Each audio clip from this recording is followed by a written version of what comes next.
Good afternoon. Welcome to today's consulting party virtual meeting. At this time, if you have not done so, we ask that you please enter your name and your affiliation or organization in the chat. And please note that today's meeting is being recorded.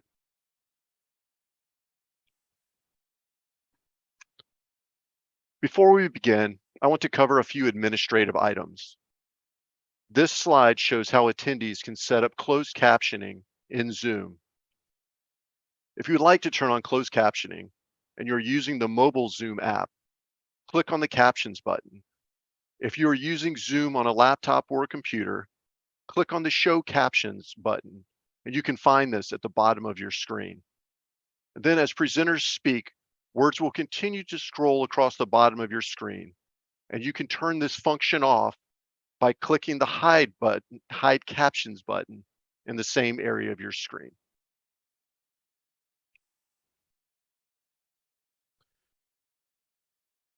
Before we discuss the project at Arlington National Cemetery, I also want to set out some ground rules and etiquette for this morning.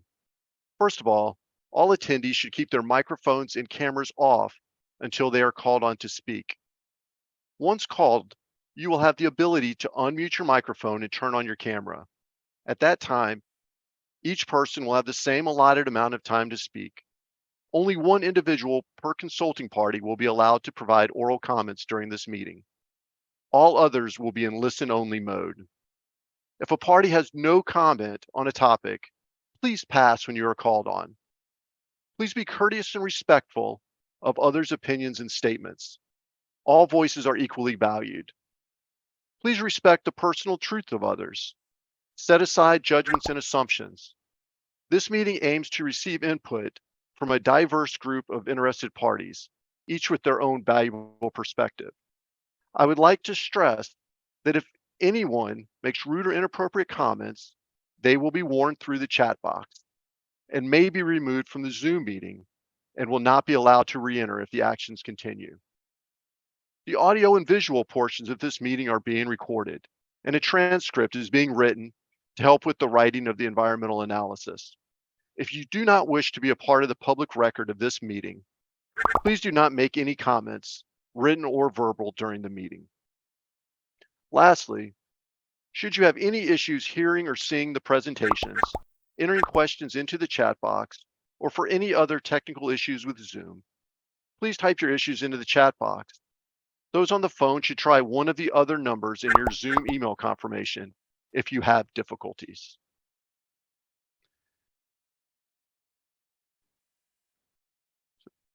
Next slide, please. Now, I would like to introduce myself and the other presenters. I am Colonel Weicker, the Army National Military Cemetery's Director of Engineering. Our compliance lead for the NHPA Section 106 efforts is Ms. Caitlin Smith, the ANMC Cultural Resources Program Manager. Our meeting moderator for the comment periods will be Ms. Erica Wettergreen. If you have not done so yet, I invite you to visit the project website and comment form. The website is shown on this slide. It's https://www.arlingtoncemetery.mil//Confederate-memorial-removal/section-106. The project website hosts all information gathered to date, including the project scope, all consultation with the Virginia State Historic Preservation Office, the Confederate Memorial Phase 2 survey report, and info sheets, among many other pieces of information. There is also a project email that has been included here, and the email is anc-commemorative-works@army.mil. Although we will accept comments received through the email address, I encourage you to access the comment form that will once again be accessible from the project website starting on October 17th.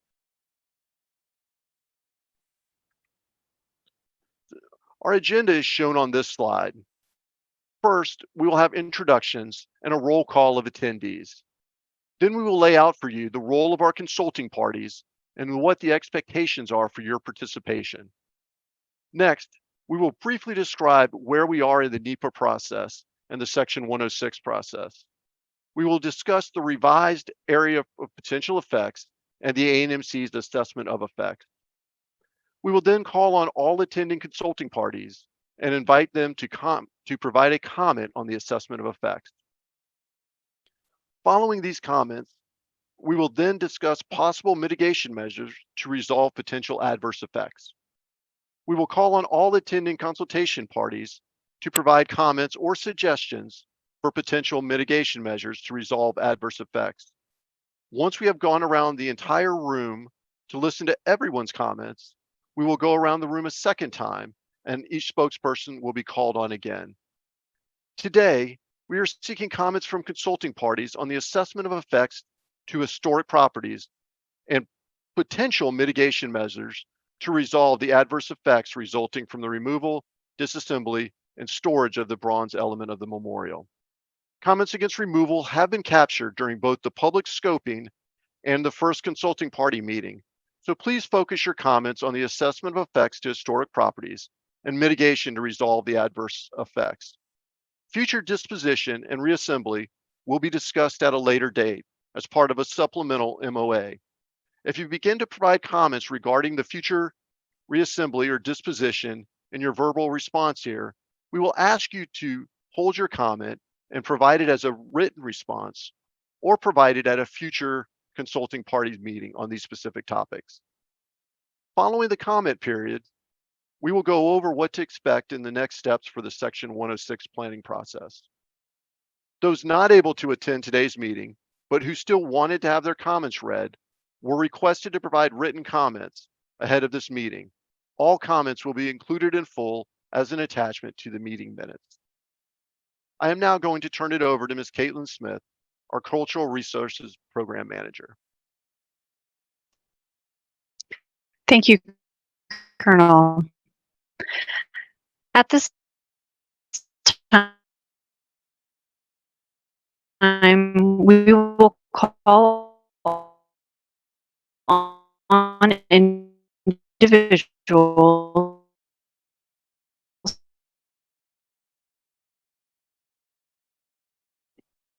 Caitlin, we're experiencing a little bit of a lag in your voice. So I'd just like to do a little sound check with you if possible, just to make sure everyone can hear you properly. Sound check to you, Caitlin. Go ahead and let's see. We ask those who are on the phone to identify themselves and provide. No, so we're getting some strange. We cannot hear her. The Paul Ezekiel and Ezekiel family cannot hear her. All right, thank you. Yes, sound check. We're going to work this issue out. We're seem to having a mic issue with Caitlin, so please just stand by, and we'll work that out. I will come off of mute and bring my video forward. Okay. Good afternoon, everyone. As Colonel Weicker said, my name is Erica, and I'm going to be supporting the ANMC team today with the process. So hopefully you all can hear me okay. I'm just going to check in with our Zoom host. Zoom host, are you able to hear me okay?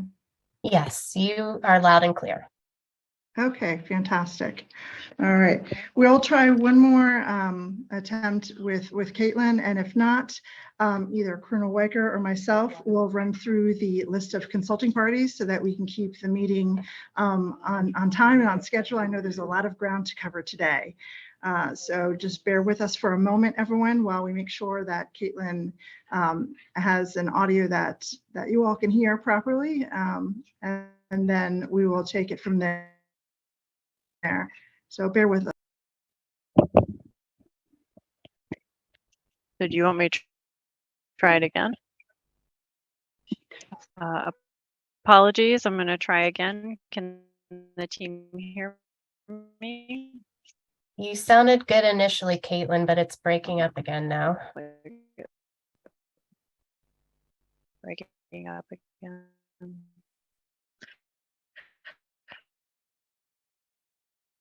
Uh,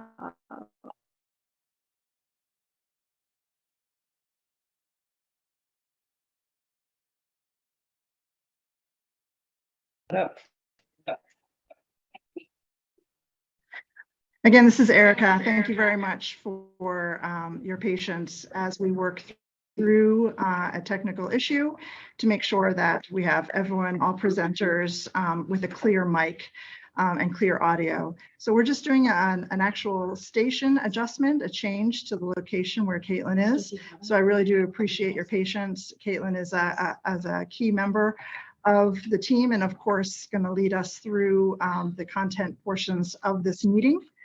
So it's important for her to make sure that she is set up properly and able to participate fully and lead us through the rest of this meeting.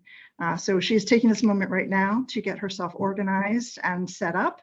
And once again, I really do appreciate your patience, and she will be able to join us in just a few moments. Thank you very much. Stand by.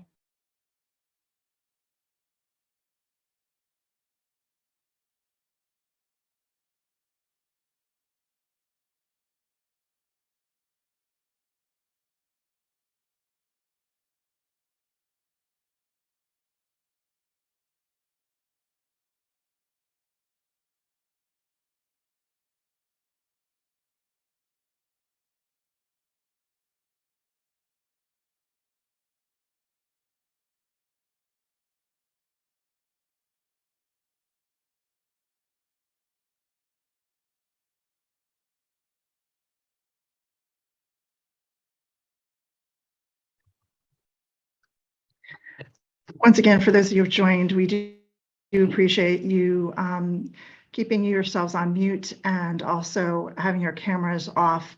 There will be opportunities, as Colonel Weicker described earlier, for each consulting party to provide comments on the topics for today's meeting. So prior to that, as Colonel Weicker described in the agenda overview, there will be some description by Caitlin of the material that will be discussed during today's meeting. So she is just getting herself keyed back up and prepared to provide that information. So once again, please stand by.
Apologies.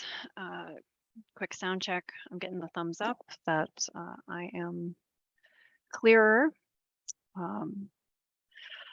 Apologies for the technical difficulties. All right. So on these next 3 slides, we have a listing of organizations and affiliations along with their spokesperson represented during these consulting parties meeting. This list is largely arranged alphabetically. I will call on your organization and the spokesperson's name. Please unmute yourself and provide your name, title, and consulting party affiliation or organization. First, we have the Arkansas State Historic Preservation Office, Scott Kaufman. Yes, I'm the State Historic Preservation Officer for Arkansas, and I'm the director of the Arkansas Historic Preservation Program. We're a state agency. Thank you. Next, the Arlington Historical Society, Mark Benbow.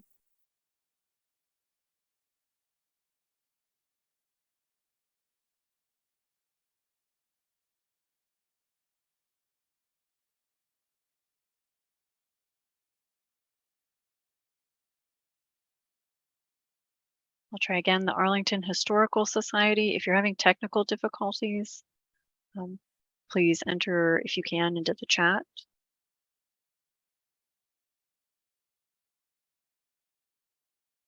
I'll have the team check if the Historical Society is indeed present.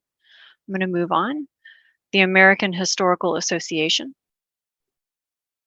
Sarah Weichsel, Director of Research and Publications at the American Historical Association. Thank you. The American Institute for Conservation.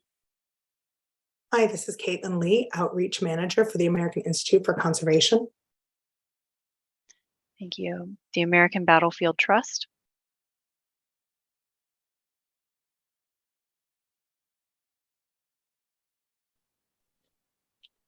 Jim Campy, Chief Policy and Communications Officer for the American Battlefield Trust. Thank you. The Advisory Council on Arlington National Cemetery.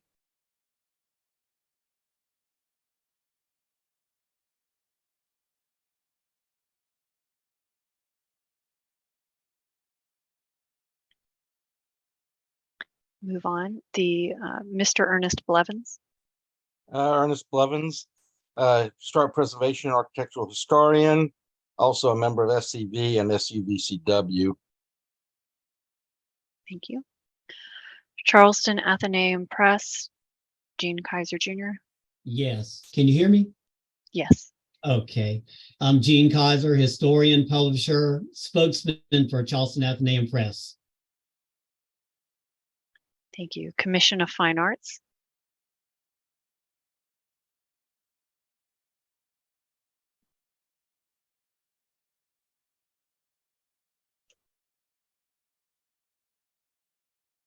Is a member of the CFA present?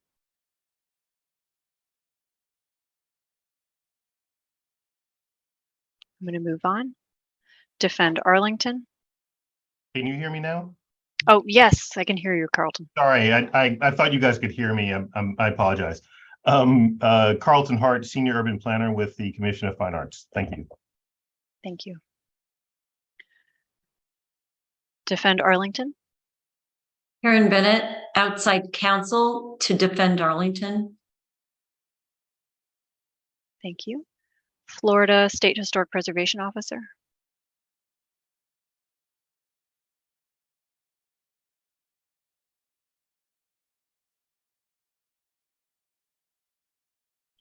Alyssa Lotane.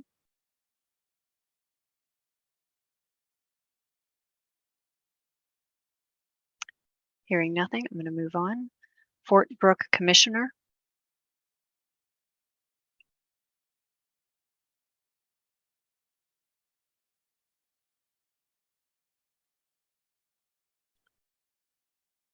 Again, if you're having technical difficulties, please let us know in the chat. Fort Brooke Commissioner. I'm going to move on. The Guardians of American History.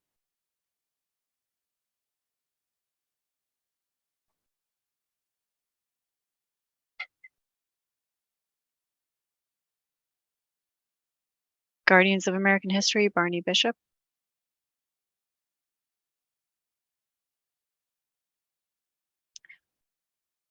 Moving on, the Heritage Protection of North Alabama. This is Ed Kennedy. I'm the Public Affairs Officer for Heritage Protection North Alabama. Can you hear me? Yes, we can. Thank you. Jewish War Veterans of the USA. Excuse me, just real quick, Lieutenant Colonel John Coffindaffer, HPNA, also as Chief of Operations, along with Ed Kennedy. Thank you. Jewish War Veterans of the USA.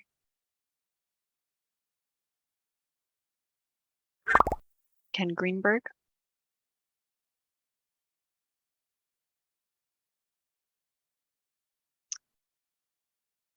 Moving on, Miss Judith Ezekiel, relative of Moses Ezekiel. Yes, I represent a group of 42 relatives of Moses Ezekiel who signed 2 petitions in 2 different circumstances, including one concerning the Confederate monument in Arlington, to have it removed. Thank you. The Kentucky State Historic Preservation Officer. Hi, my name is not Craig, as you can tell. Gabrielle Fernandez on behalf of Craig Potts. I am a historic preservation coordinator at the Kentucky SHPO. Thank you. The Louisiana State Historic Preservation Officer. Hi, this is Jenny Garcia from Louisiana SHPO office. Nicole Hobson Morris is on another call, another 106 call we have. Thank you. The Metropolitan Washington Council of Governments.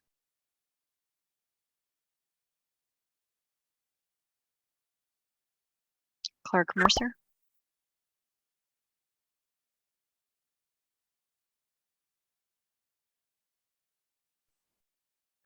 Moving on, the Missouri State Historic Preservation Officer.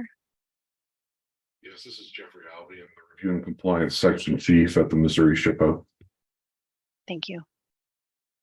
The National Capital Planning Commission. Hi, this is Lee Webb. I'm the Federal Preservation Officer and an urban planner with the National Capital Planning Commission. Thank you. Thank you.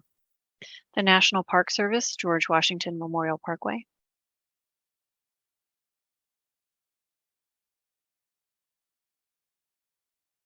Megan Bailey.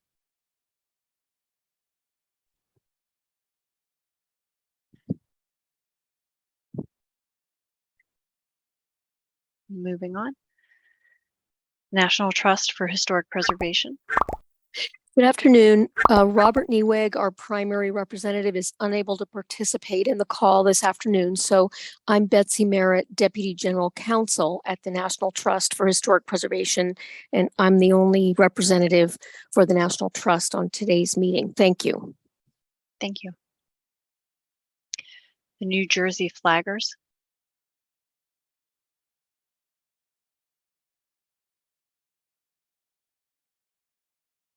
Vincent Balducci.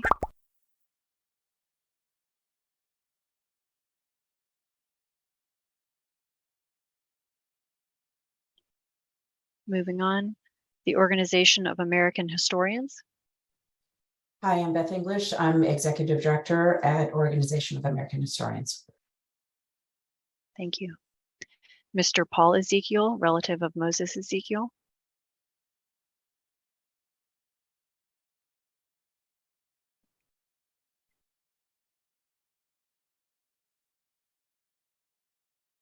Hearing nothing. Preservation Virginia. Yes, Elizabeth Castelny. I'm the CEO for Preservation Virginia. Thank you. Save Southern Heritage. Yes, this is Paul Ezekiel, representing the Ezekiel family. Also, 40 members of the Ezekiel family opposed to the removal of the statue. Thank you. Thank you, sir. This could just be me. Your name didn't pop up. Are you on a phone, or are you? Yes. Okay. Yes, I'm So on the phone. might you be one of the? I've got two phone numbers I need to identify. One ending in 0906 and one ending in 1941. Are you perhaps one of those? Yes, 1941. 1941. Excellent. So our team should be able to update your how you appear in the meeting for others. So we'll be able to more easily identify you. Thank you. Thank you very much. So I'm sorry, I got a little out of sorts there. So let's see, we just ended with, my apologies.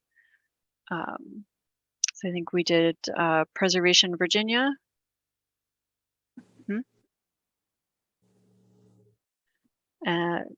My apologies if I'm repeating myself. We did Preservation Virginia, yes? Yes, you did Thank Preservation. you. And then Save Southern Heritage. Yeah, this is James Shillinglaw, United States Navy retired. the Save Southern Heritage. Thank you. Save Their Honor.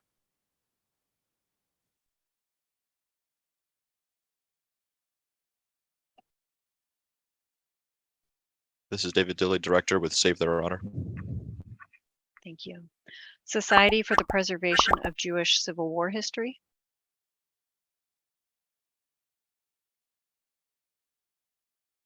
Thank you.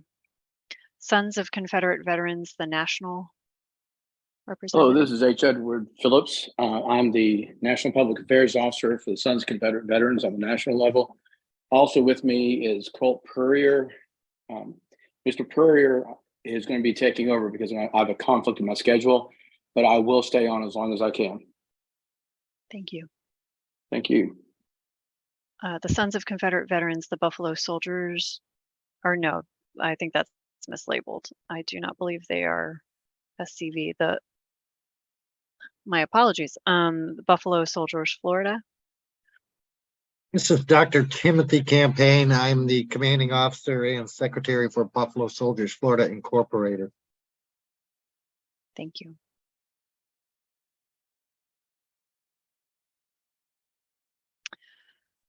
So SCV, Friends of Judah P. Benjamin, Camp 2210.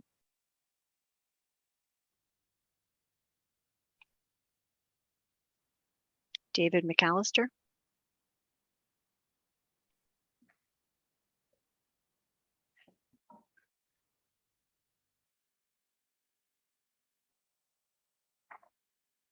Moving on, SCV Maryland Division.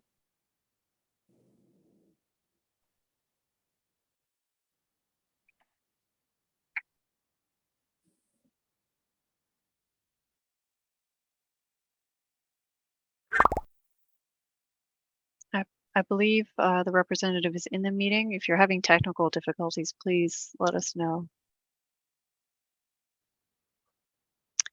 I do see your raised hand. You should be able to come off mute. Go ahead. Terry Klima. I'm a Maryland Division Commander. Thank you. SCV Virginia Division. Robert Floyd, SCV Virginia Division, Deputy Heritage Director. Thank you. The Sons of Union Veterans of the Civil War.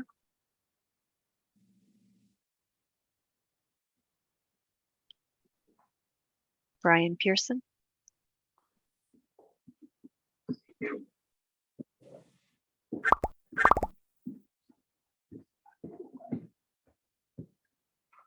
Moving on, Southern Legal Resource Center. Yes, this is Kirk D. Lyons, Southern Legal Resource Center Director. Thank you. The South Carolina State Historic Preservation Officer. This is John Sylvest. I'm the Supervisor of Survey and Review and Compliance. Thank you. The Virginia Council. Anne McLean, Art and Architectural Historian for the Virginia Council. Thank you. The Texas State Historic Preservation Officer. Hello, this is Justin Cockritz. I'm a lead project reviewer at the Texas Historical Commission, the Texas SHPO. Also with me is Stephen Cure, our Military Sites Program Coordinator. Thank you. United Daughters of the Confederacy. Hi, I'm Jenny Wadowski. I'm the president of the United Daughters of the Confederacy. Thank you. U.S. Army Center for Military History.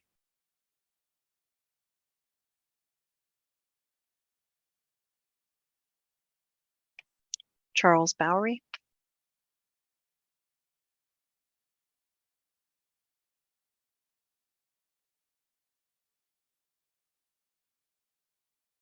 Moving on. Veterans Defending Arlington.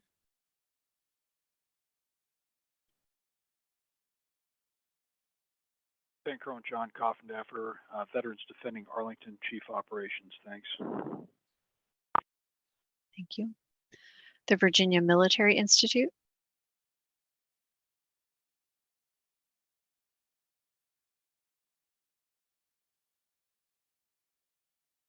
Keith Gibson. Keith Gibson, Preservation Officer, Virginia Military Institute. Thank you. The Virginia Department of Historic Resources, which is our state's historic preservation office. Good afternoon. This is Dr. Function.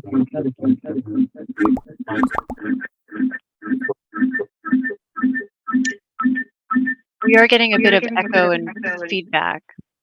Oh, that's better.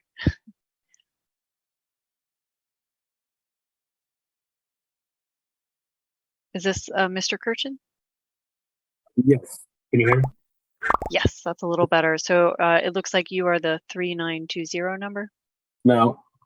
Oh no, sorry. Okay. Good afternoon. Somebody else must have been speaking. There you are. Okay, thank you. And then we have the Advisory Council on Historic Preservation. Hi, yes, this is Chris Keppel, Assistant Director of the Federal Property Management Section with the Advisory Council on Historic Preservation. Thank you very much.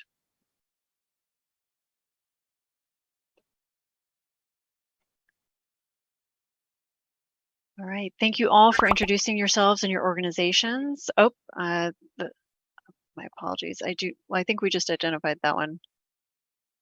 Sorry, my apologies. I did perhaps move 1 second too fast. I do need to make sure I've identified all phone numbers so that we can properly make sure everyone's accounted for in the records. So I think we already identified the 1941 number. I think I've got 2 others that need to be identified. Would the individual whose number ends in 0906 please come off mute and identify themselves?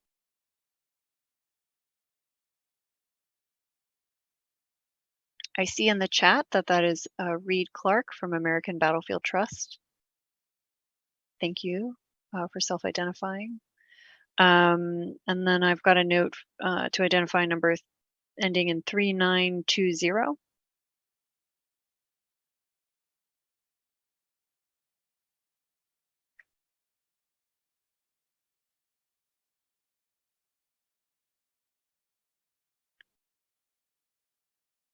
Would the individual with the number ending in 3920 please come off mute and identify themselves?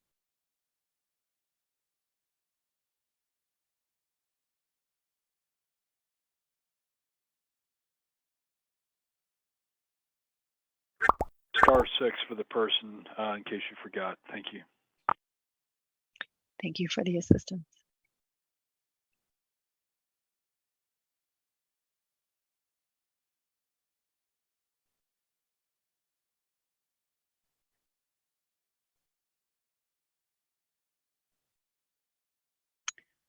Again, it's a number ending in 3920.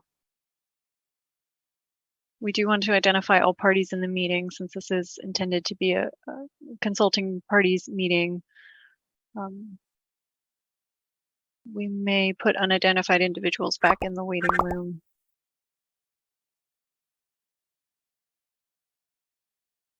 It looks like, okay, I no longer see them. So I believe we are all accounted for, which is great. Very important to know who we're speaking with.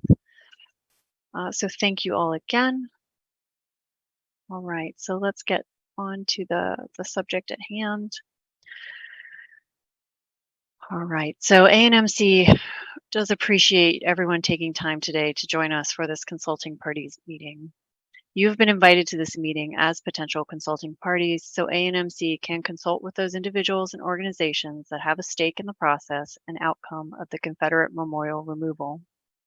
We are soliciting thoughts, ideas, and suggestions to properly analyze and move through each step of the Section 106 process. The goal for today's meeting is to obtain additional comments regarding ANMC's assessment of effects and to discuss potential mitigations for the development of an agreement document, such as a programmatic agreement.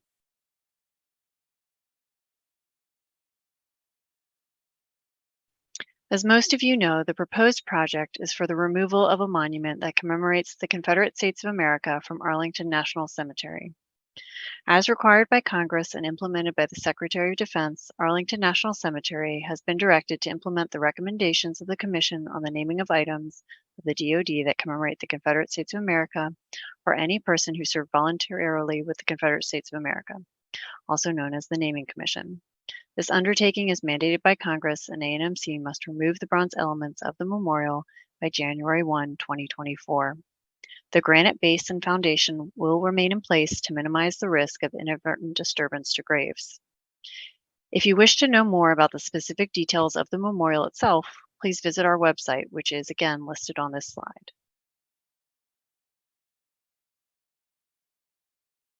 ANMC is currently executing a coordinated NEPA and NHPA compliance effort to ensure our federal agency meets the requirements of all applicable laws, policies, and regulations. ANMC is analyzing the environmental impacts that could result from implementing the proposed action or any reasonable alternatives. ANMC is preparing an environmental analysis for the project. In this case, the impacts are related to the decision to remove the bronze elements, the disassembly of the bronze elements from the stone base, and the storage of the bronze elements. We are soliciting comments and discussion from the consulting parties with regards to potential impacts to historic properties on the removal, disassembly, and storage. These discussions will feed into the preparation of the environmental analysis, as well as any potential mitigations under Section 106. In the Section 106 process, ANMC is currently in the assessment of effects stage. We have consulted with Virginia Department of Historic Resources, referred to also as the VDHR, throughout each step of the Section 106 process. This includes the initiation of the Section 106 process, where ANMC identified that there was a federal undertaking. Next, we identified historic properties that would potentially be affected, identified properties that may be National Register eligible, and we have now provided VDHR with an assessment of effects to those properties. On October 3rd, ANMC submitted the revised area of potential effects, the APE, and the agency's assessment of effects to VDHR and the Advisory Council on Historic Preservation. As part of this meeting, we would like to provide you our revised area of potential effects, our recently completed assessment of effects, and begin discussions with regards to potential mitigations towards a resolution of adverse effects. Please focus your comments on the assessment of effects to historic properties and mitigation to resolve the adverse effects resulting from removal, disassembly, and storage of the bronze elements. Future disposition and reassembly will be discussed at a later date as part of a supplemental MOA and as part of the environmental analysis. If you begin to provide comments regarding the future reassembly or disposition in your verbal response here, we will ask you to hold your comment and provide it as a written response or provide it at a future consulting parties meeting on those specific topics. ANMC provided info sheets to the consulting parties ahead of this meeting to assist in your understanding of this process and terminology. We recommend you utilize these info sheets throughout the meeting. Throughout the entire Section 106 process, the federal agency must consider public views and concerns about historic preservation issues. For more information on this project or to provide a written comment, please visit the ANC website. The results of our Section 106 process are also an important component of the environmental analysis. The process will feed information on impacts to cultural resources into the environmental analysis. And that is why ANMC is working these two compliance procedures in conjunction with one another. We've updated our area of potential effect, the APE, based on comments received from the public. The revised APE is expanded to include the entirety of the Arlington National Cemetery Historic District, including the Memorial Avenue corridor and the Arlington Memorial Bridge. The proposed project directly affects the Arlington National Cemetery Historic District by removing portions of a contributing resource to our NRHP listed historic district, which is also an individually eligible resource. The removal would change the use and design of an entire section of the cemetery, Section 16. The APE does not expand any further out from the ANC Historic District boundaries and what was our original viewshed APE. The DHR guidelines for defining the area of potential effects recommend considering the scale of construction in relation to the surrounding setting. The revised APE considers the scale of the removal, its impacts to the surrounding historic districts, long-term visual effects, and short-term construction-related effects. A&MC has determined that other areas of Virginia outside of the proposed APE, plus the Washington Monument Corridor, the entire United States, or any portions of our international community should not be included because the undertaking does not cause direct effects in these areas, nor does the undertaking have the potential to change land use or other public use characteristics outside of the A&C Historic District. All historic properties within and adjacent to the APE that may be affected by the undertaking include the Arlington National Cemetery Historic District, the Arlington House Historic District, the Fort Myer Historic District, and the Confederate Memorial. In addition, there are historic structures and features that contribute to these historic districts, which are located within or adjacent to the APE. The APE, shown on the previous slide, includes these contributing features and structures within the viewshed of the proposed undertaking. There are no known archaeological resources within the APE. To view the complete Section 106 submission to DHR and our architectural survey report, and to provide your written comments, please visit our website, which is again listed at the bottom of this slide.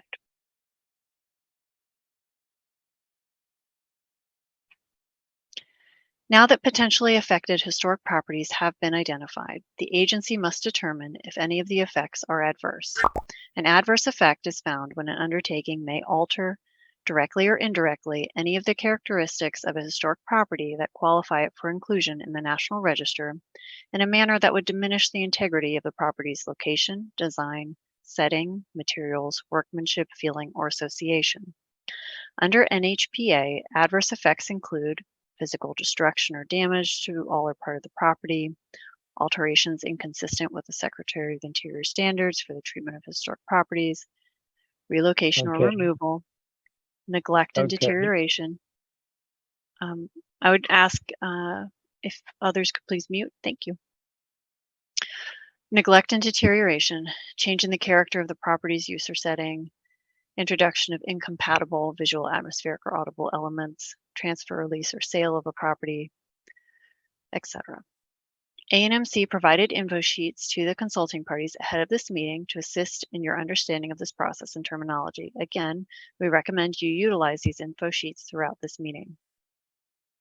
A&MC has determined that the proposed removal and storage of the Confederate Memorial will cause adverse effects on the characteristics that qualify the Confederate Memorial and the Arlington National Cemetery Historic District for individual listing in the National Register of Historic Places. The proposed undertaking would remove a component of A&C's cultural landscape, altering the site's specific history and symbolism within the A&C Historic District. Removal of the memorial's bronze elements from its historic location would change the character of the memorial, leaving little of the memorial within the original landscape setting that contributes to its historic significance. The A&C Historic District would lose a symbolic visual illustration of this history. With regards to the other historic properties within or adjacent to the APE, the Fort Myer Historic District and the Arlington House Historic District should not be adversely affected by the undertaking. There are no adverse effects to historic views or vistas to these districts. No adverse effects to the integrity of either historic district that would diminish their historical and architectural significance. Their character and use would not be impacted, and therefore it's A&MC's determination that there would not be adverse effects to the Arlington House Historic District or the Fort Myer Historic District. Today, we are seeking comments from consulting parties on the assessment of effects to historic properties. Do the consulting parties believe there are effects to historic properties that have been previously identified in addition to the Confederate Memorial and the Arlington National Cemetery Historic District? At this time, again, we are only seeking comments on effects related to removal, disassembly, and storage of the bronze elements of the memorial. Future disposition and reassembly will be discussed at a later date as part of the environmental analysis. These effects related to the Confederate Memorial, the Arlington National Cemetery, these can be effects related to the Confederate Memorial, the Arlington National Cemetery Historic District, or other historic properties. If you begin to provide comments regarding the future of reassembly or disposition in your response, we'll ask you to hold your comment and provide it as a written response or provide it at a future consulting parties meeting on these specific topics. At this time, we ask for your comments on the assessment of effects. Supporting A&MC. If you can please, I'm getting an echo. Thank you. At this time, we ask for your comments on the assessment of effects. Supporting A&MC with obtaining your input today is one of our contractors. Erica will navigate us through the process for obtaining your input on the assessment of effects and potential mitigation measures. Erica? Thank you, Caitlin. We will be calling on each consulting party representative similar to the roll call at the start of this meeting. Please follow the process shown on the slide. All attendees should keep their microphone and camera off until they are called on to speak. All parties will have the same amount of time to speak, and each speaker will have 1 minute for their response. Then we will need to move on to the next consulting party. When your name is called, you will come off of mute and turn on your camera. You will then state your full name and organization or say pass. Once you have finished your response or your 1 minute has ended and expired, you will be placed back on mute. You can also choose to write your response in the chat box rather than providing an oral comment. Please be courteous and respectful of others' opinions and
Recording in progress. all right, moving forward, Fort Brooke Commissioner Carlo Spicola.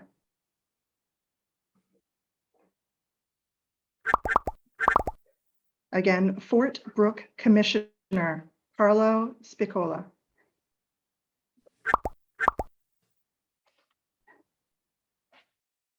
Okay. Guardians of American History, Barney Bishop.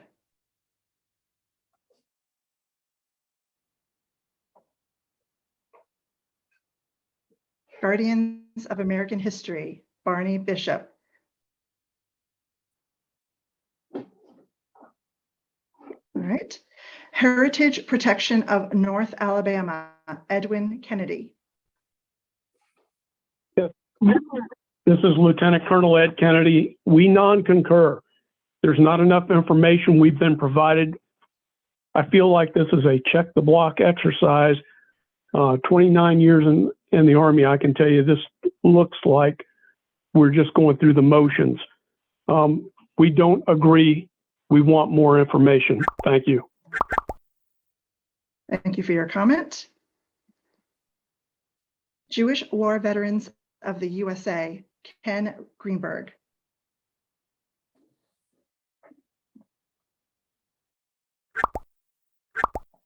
Again, Jewish War Veterans of the USA, Ken Greenberg.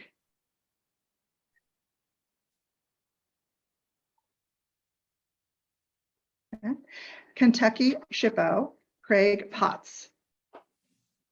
On behalf of Craig, we'll pass. Thank you. Louisiana State Historic Preservation Officer, I'll use that rather than the acronym, Nicole Hobson Morris. This is on behalf of Nicole, pass. Thank you. My goodness, I can't even speak today. Metropolitan Washington Council of Governments, Clark Mercer. My apologies.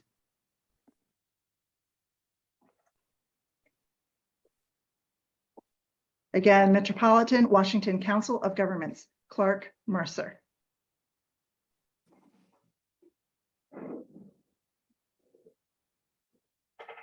Right. Missouri State Historic Preservation Officer, Jeffrey Alvey. Pass. Pass. Okay, thank you. National Capital Planning Commission, NCPC, Lee Webb. Pass, please. Thank you. National Park Service, George Washington Memorial Parkway, Megan Bailey.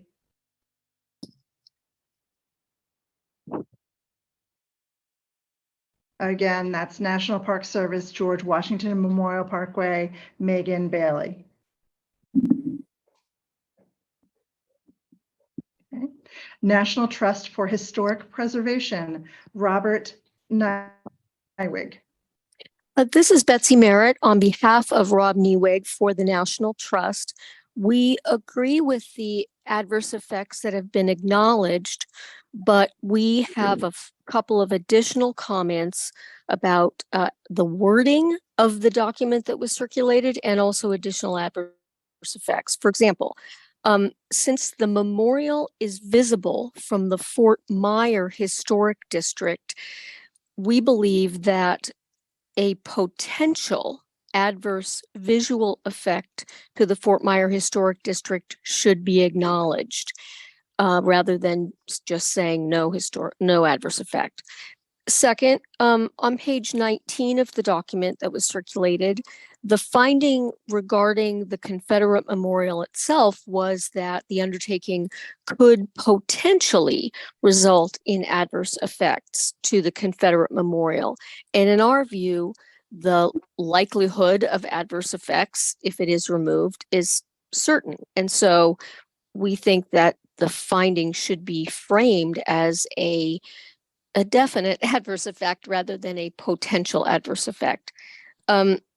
And then on page 20 of the document that was submitted, there's a phrase that says that the undertaking should result in adverse effects on the Arlington National Cemetery Historic District. And in our view, that wording suggests that the adverse effects are desired by the agency, that they should result in adverse effects. And we recommend changing that wording to reflect something like it's likely to result in adverse effects, or it may result in adverse effects. Anyway, your time. I'm done with those comments. Thank you. Fantastic. Thank you for your comment. New Jersey Flaggers, Vincent Balducci.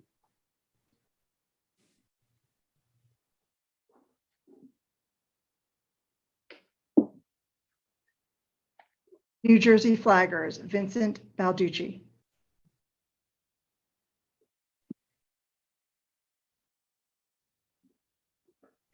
Organization of American Historians, Beth English. We concur. Okay, thank you. And next slide, please.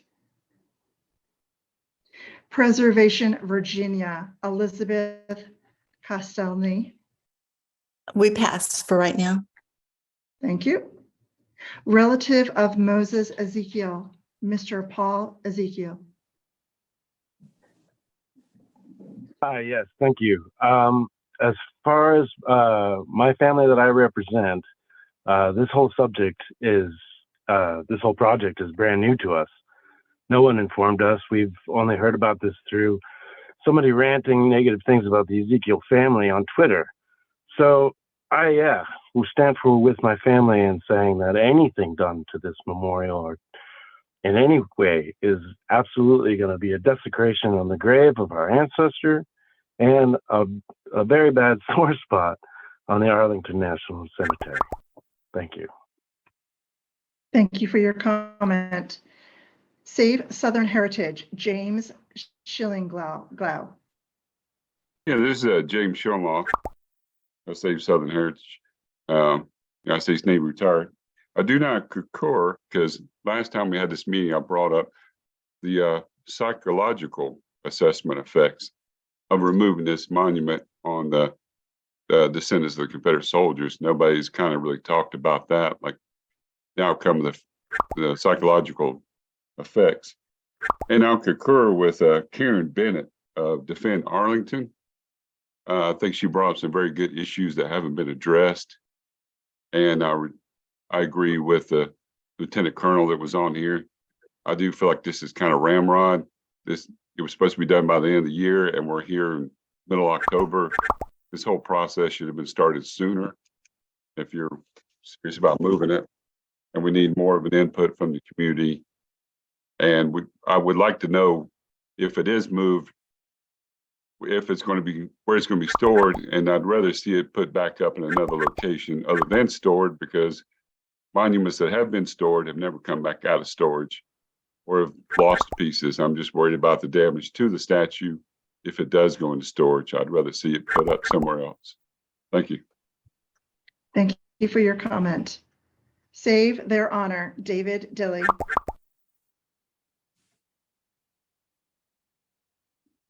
And you may be on mute. I'll say it again. Save Their Honor, David Dilley.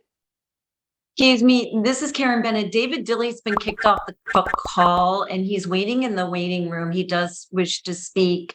I typed that into the chat room a couple times. It hasn't been addressed yet. So possibly you circle back to him if someone needs to let him in, please. Thank you for notifying us of that. So we'll take care of that right away. And I will go ahead and just give that process a chance to kind of work its way through. So I'm going to move on to Society for the Preservation of Jewish Civil War History, Linnell Siegel, and then we can circle back to David Dilley. So Linnell Siegel, over to you.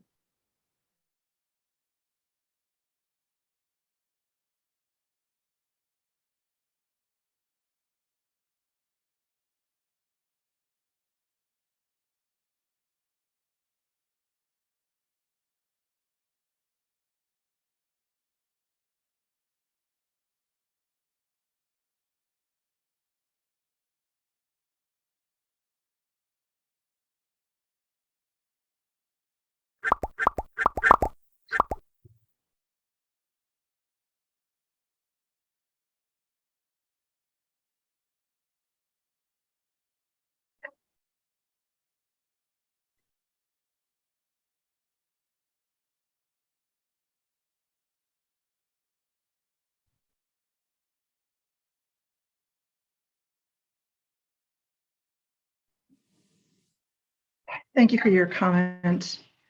I'm going to circle back to Save Their Honor. David Dilley, are you with us now? I am. Right as you were beginning to address the question, I was booted from the call. So could you restate the question for me? Thank you. Sure. So we're looking at this point on getting comments on the assessment of effects. And if people on the phone, if you concur, you can state concurrence. You also have the ability to state that you wish to pass if you do not have a comment at this time, or if you do have a comment related to adverse effects. This is your time to do so, Mr. Dilley. And you have 1 minute to provide your comment. Yeah, I'll simply state that I have numerous family members buried at the cemetery, and I also have ancestors who fought on the side of the Confederacy, and I do not concur with the assessment of effects as given here. Thank you. Thank you for your comment. Sons of Confederate Veterans, SCV, National Representative S. Braxton Puryear. This is Scott Braxton Puryear. I'm the national representative for the National SCV. I also represent the plaintiffs in Hudson et al. Versus United States, the Department of Defense et al., which opposes the removal of the reconciliation monument. We object to the process being employed. Waiving those objections, we will state that we do not concur with the process. The only correct course of action under the NEPA is to preserve our cultural resources in place. The history of this memorial, where it stands and what it represents, cannot be replicated at any other location because there is no other location that carries the same sacred significance as Arlington National Cemetery. This monument is in the Confederate section of Arlington National Cemetery, and as stated, it was erected to memorialize post-war reconciliation, and the efforts to move it from its current location are contrary to the law, and they're contrary to the best interests of the future of the United States. Thank you. Thank you for your comment. SCV, Friends of Judah P. Benjamin, Camp 2210, David McAllister. Hello, am I on? You sure are, sir.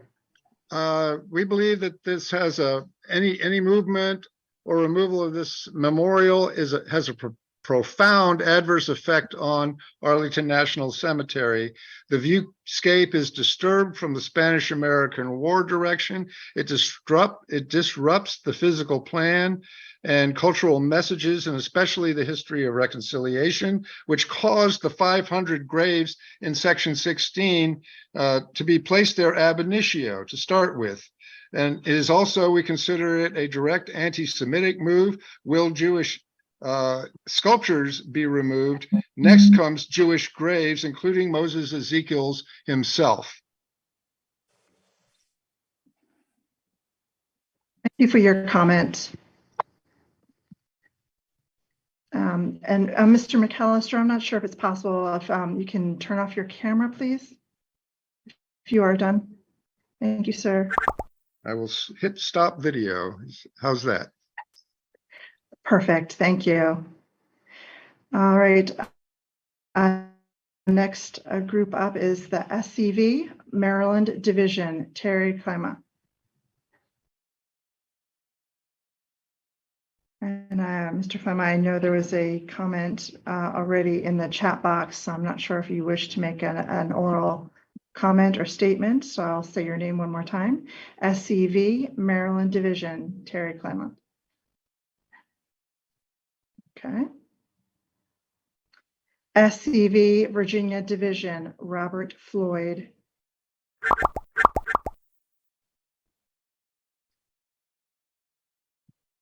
Again, SCV Virginia Division, Robert Floyd.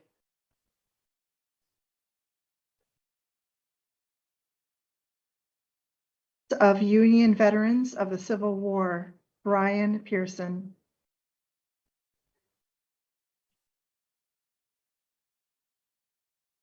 And Sons of Union Veterans of the Civil War, Brian Pearson.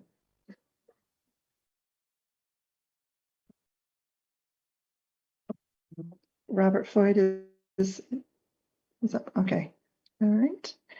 I will continue down this list. Southern Legal Resource Center, Kirk D. Lyons. Yes, ma'am. Can you hear me? Yes, I can, sir. Yes, thank you. I wanted to underscore the comments of Karen Bennett of Defend Arlington.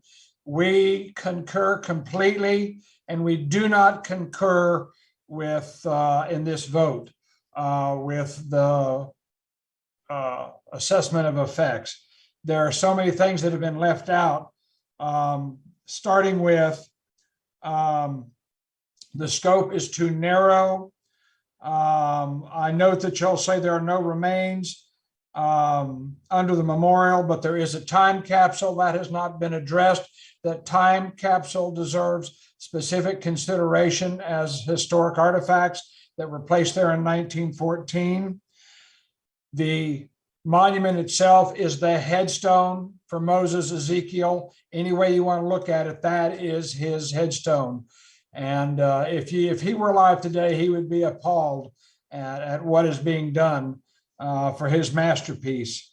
It has an international scope because he was the first internationally acclaimed Jewish American sculptor, and that should be remembered. If you move the monument, you will damage it. There's no discussion there. Sir, your time has expired. Thank you for your comment. Southern Carolina State Historic Preservation Officer, John Sylvester. Pass. Thank you. The Virginia Council, Anne McLean. Thank you for the opportunity to speak. I do not concur with the AP assessment, and I do concur with many of the things that were said before, especially by Karen Bennett. This monument is unmitigatable. There are definite adverse effects to it if it's moved in any way, shape, or form. It is a grave of Moses Ezekiel, a foremost artist. And also, have you thought about how this appears to the entire National Cemetery with Memorial Bridge, connecting the Lincoln Memorial to the state of Virginia, to the meaning of reconciliation that is just woven throughout with the Spanish-American mast of the USS Maine in a circular vertical situation. This is a circular vertical piece. So the evolution of the entire Arlington National Cemetery is encapsulated in this beautiful piece of bronze, and it should be back on the tour, on the trolley tour, as a very important factor in the evolution of this memorial park that we are all so proud of. Thank you for your comment. Thank you. Texas State Historic Preservation Officer, Justin Cockritz.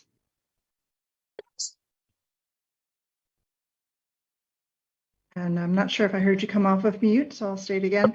Texas State Historic Preservation Officer, Justin Cockritz. Are you there? Hi, Justin here. We pass. United Daughters of the Confederacy, Ginny Wadowski. Hi. At this time, we do not concur with the statement. In December 14, 1898, McKinley gave his famous speech about sectional lines are no longer mar the map of the United States. If we go forward with this, we are drawing the lines once again, and we're setting up a division that should not be occurring at this time. This monument was to bring peace and reconciliation. Woodrow Wilson accepted this from the Daughters of the Confederacy in 1914, and he said, "The peace to unite." The monument was called the Reconciliation Monument.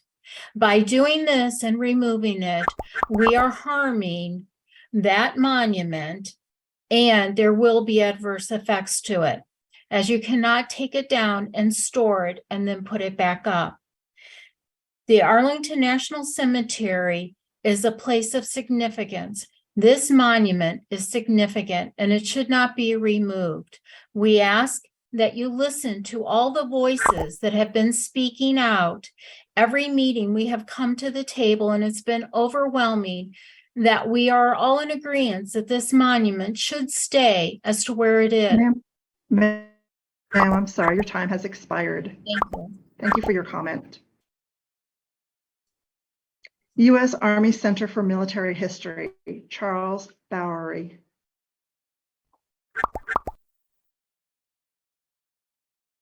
Again, U.S. Army Center for Military History, Charles Bowery. Veterans Defending Arlington, Lieutenant Colonel John Coffendaffer. Check. Com check, please. You're there, sir. I can hear you. Thank you. Veterans Defending Arlington non-concur, but would concur with Karen Bennett and Lieutenant Colonel Ed Kennedy.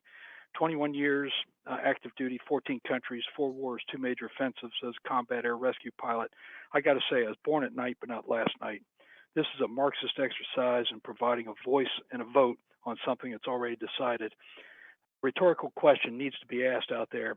Now that the statues are down, the bases are renamed, streets have been renamed, and quotes have been ground off of granite memorials.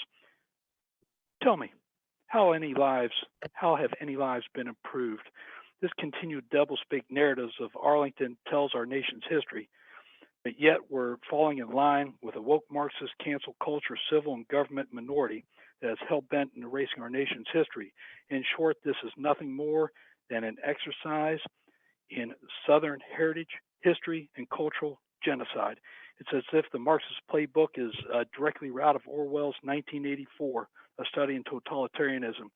We look at the cause and effect. What's going on with military enlistments right now? Yeah, they're down. And you think with all this going on.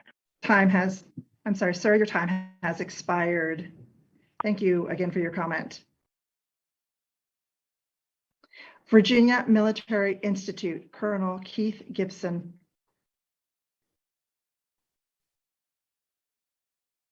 Again, Virginia Military Institute, Colonel Keith Gibson.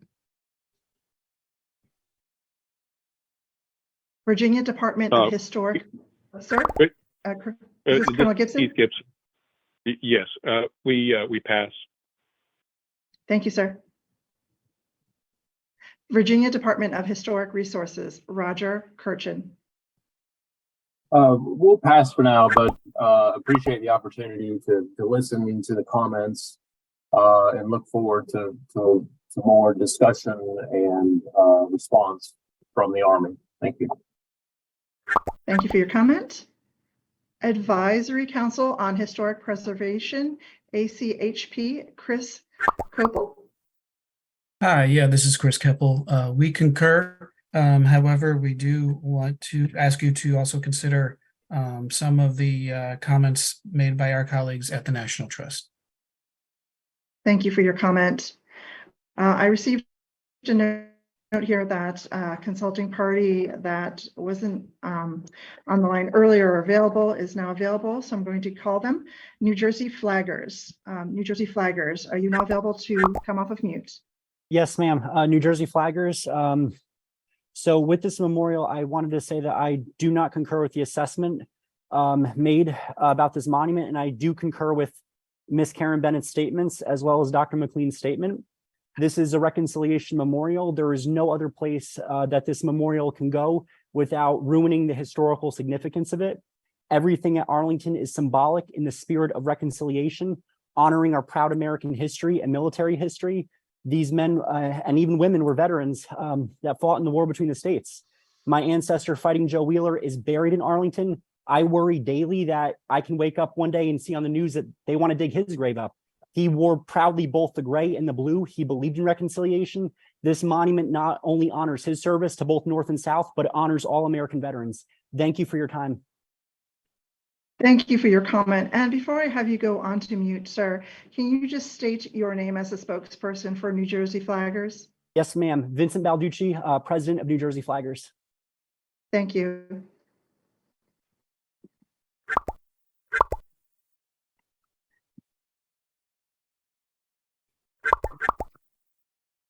All right, Caitlin, I think that takes us through the list for the first round of comments by the consulting parties. Over to you. Thank you, everyone, for your comments. The Army has determined that there will be adverse effects on historic properties.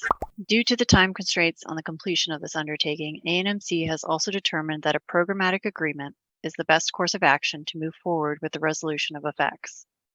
A programmatic agreement allows an agency and the entitled consulting parties to establish a streamlined process for handling Section 106 requirements for the undertaking. A programmatic agreement will set procedures for consultation, review, and compliance with Section 106. We would like to have a discussion here and get your input on possible mitigation measures to resolve adverse effects from the removal, disassembly, and storage. On this slide, you see a few possible mitigation measures such as documentation and interpretation. We are proposing various levels of documentation of the memorial prior to disassembly, such as the Historic American Building Survey, HABS documentation. This level of documentation is comprehensive and is done by professionals qualified by the Secretary of the interior standards for historic preservation. It would include a thorough history as well as physical documentation using photogrammetry. ANMC also proposes conducting condition assessments throughout the process, including before, during, and after disassembly. This would be done with photographic and narrative documentation of the statue, would record areas that have sustained weathering, loss of coatings, oxidation, etc.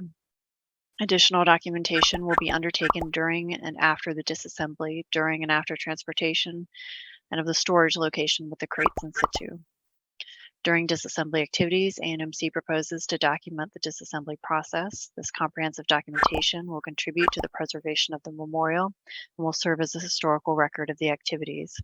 This may include the creation of measured drawings, such as elevations, plans, architectural details, and construction elements, history, a step-by-step narrative of the disassembly process, photography, and videography to produce a comprehensive interdisciplinary record of the structure as it currently exists within the Section 16 in the ANC landscape. Related to the disassembly and storage, ANMC would include language in the programmatic agreement that would stipulate a high set of standards for disassembly and storage to minimize potential damage to the memorial's bronze elements. This would cover the inventory during disassembly, cleaning and storage methods, and annual inspections. ANMC is exploring various options also for interpretation. Could include web pages. It could include interpretation in the form of a story map. It could include interpretation on site. ANMC proposes continuing to develop interpretation at ANC of the Confederate Memorial portrayed on its granite base, using various interpretive panels so that visitors could still perceive what the memorial would have looked like before it was removed. ANMC proposes that interpretive panels should be one of the possible many mitigations for the removal. ANMC would include language in the programmatic agreement to set procedures for future consultation with the State Historic Preservation Officer and other consulting parties regarding the final placement and reassembly of the Confederate Memorial until a resolution has been met. The ANC, State Historic Preservation Office, and other consulting parties will develop and execute a Memorandum of Agreement, MOA, regarding the disposition and potential reassembly of the Confederate Memorial. This MOA will provide stipulations regarding the potential continued storage, transfer from the storage facility to the final disposition site, the reassembly, and any potential interpretation at that location. At this time, we ask for your comments on potential mitigation measures. Again, I would suggest referring to your handouts, which were provided ahead of the meeting. I will again turn this portion of the meeting back over to Erica. Erica?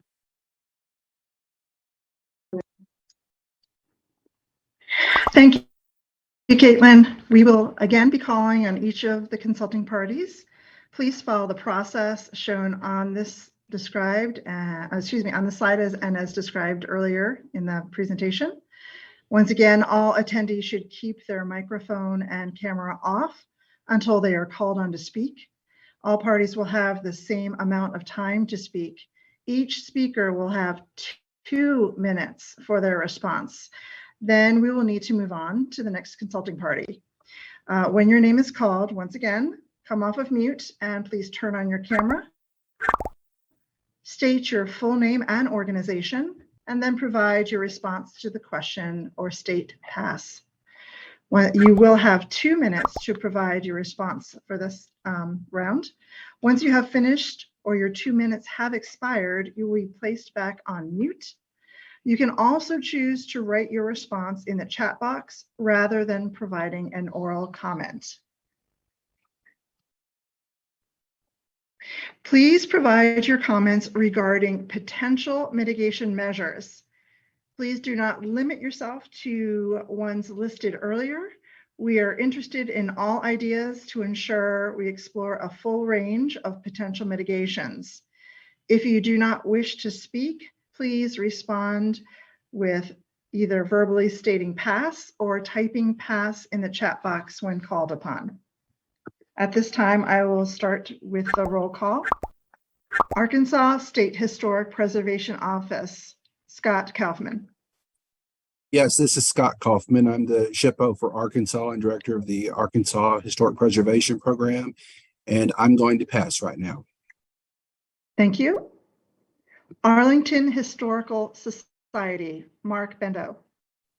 Yes, this is Dr. Mark Bembo, the Museum Director for Arlington Historical Society, and I pass at this time. Thank you. Thank you. American Historical Association, Sarah Weichsel. Hey, Sarah Weichsel, Director of Research and Publications at the AHA. Regarding the disassembly documentation, we would urge that this documentation be very robust, and as outlined by Caitlin earlier, to include all of the suggested mitigation methods. Thank you. Thank you for your comment. Thank you. American Institute for Conservation, AIC, Caitlin Lee. Hi, this is Caitlin Lee. I wanted to add a comment that we have created a position statement on contested and Confederate monuments. And while these guidelines are likely very well aware of in your organization, wanted to flag that as a potential document to be consulted during this mitigation process and to be used throughout. Thank you. Thank you for your comment. American Battlefield Trust, Jim Campy.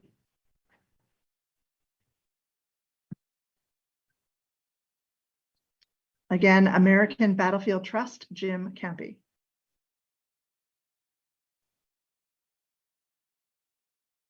Advisory Council on Arlington National Cemetery, Thomas Chet Edwards.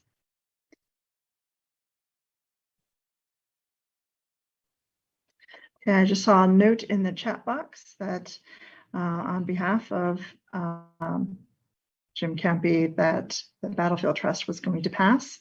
I will call on the Advisory Council of Arlington National Cemetery once more, Thomas Chet Edwards. Okay.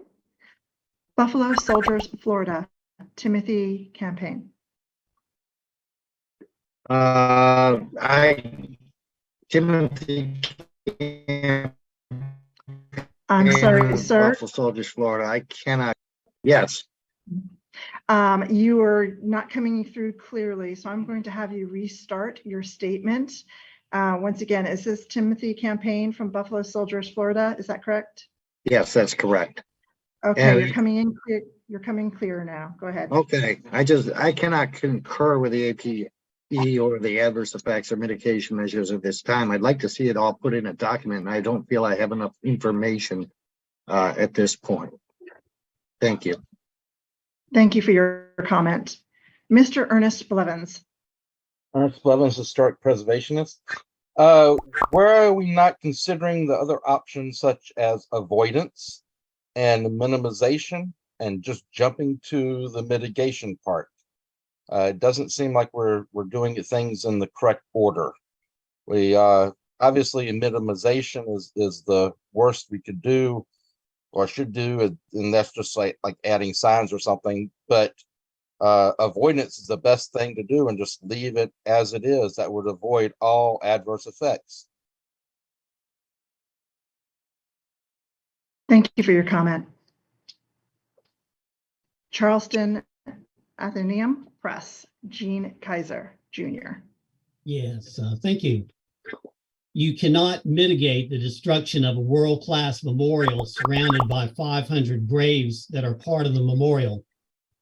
You cannot mitigate illegally removing the grave marker of Moses Ezekiel and the 3 others buried with him at the base of his monument. You cannot mitigate the destruction of the reputation of Arlington National Cemetery itself, which becomes a desecrator of the graves of 500 war dead. The Naming Commission's report on the Confederate Memorial is a historical fraud because for political reasons, it left out the primary history of the Confederate Memorial, which is the reconciliation of the United States of America after a war in which 750,000 died and over 1 million remained. The Confederate Memorial was not in the Naming Commission's remit. Everybody at Arlington National Cemetery should appeal to Secretary Austin to leave the Confederate Memorial right where it is forever. If you don't, you will be violating your own oaths to make sure that ANC is always our most sacred burial ground. and place that all Americans think of for love, patriotism, and inspiration. Woke politics does not belong in Arlington National Cemetery. Thank you. Thank you for your comment. Commission of Fine Arts, CFA, Carlton Hart. I'll pass. Thank you. Thank you. Defend Arlington, Karen Bennett.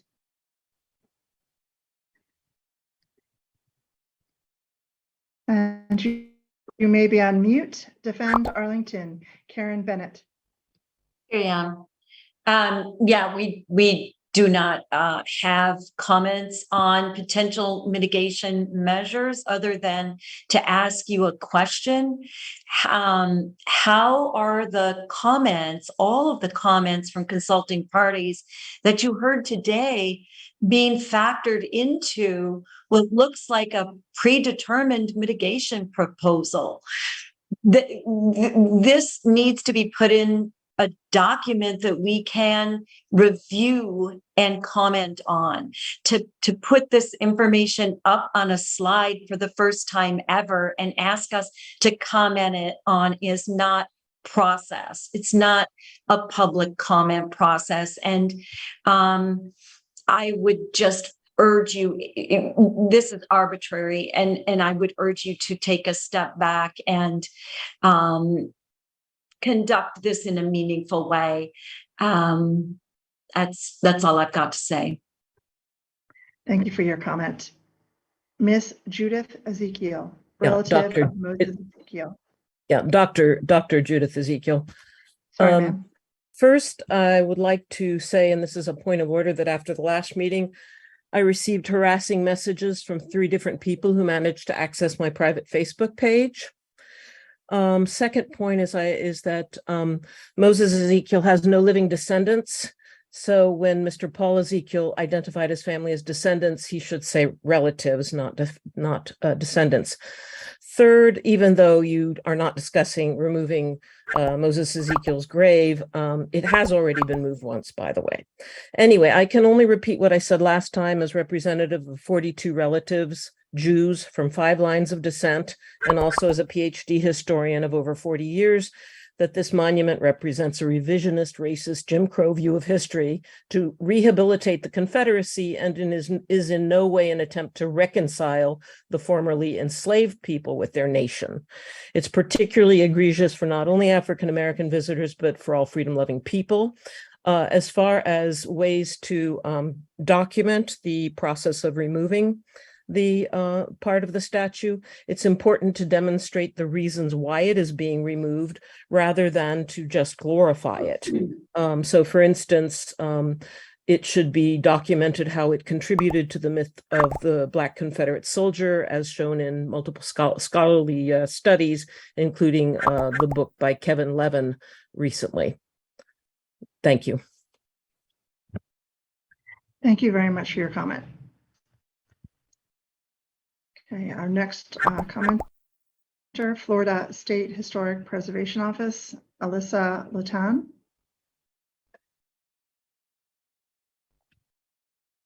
Again, Florida State Historic Preservation Office, Alyssa Latan.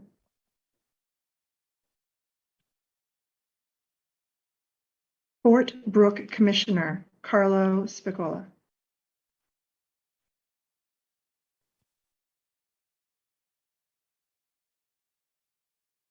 Fort Brooke Commissioner, Carlo Spicola.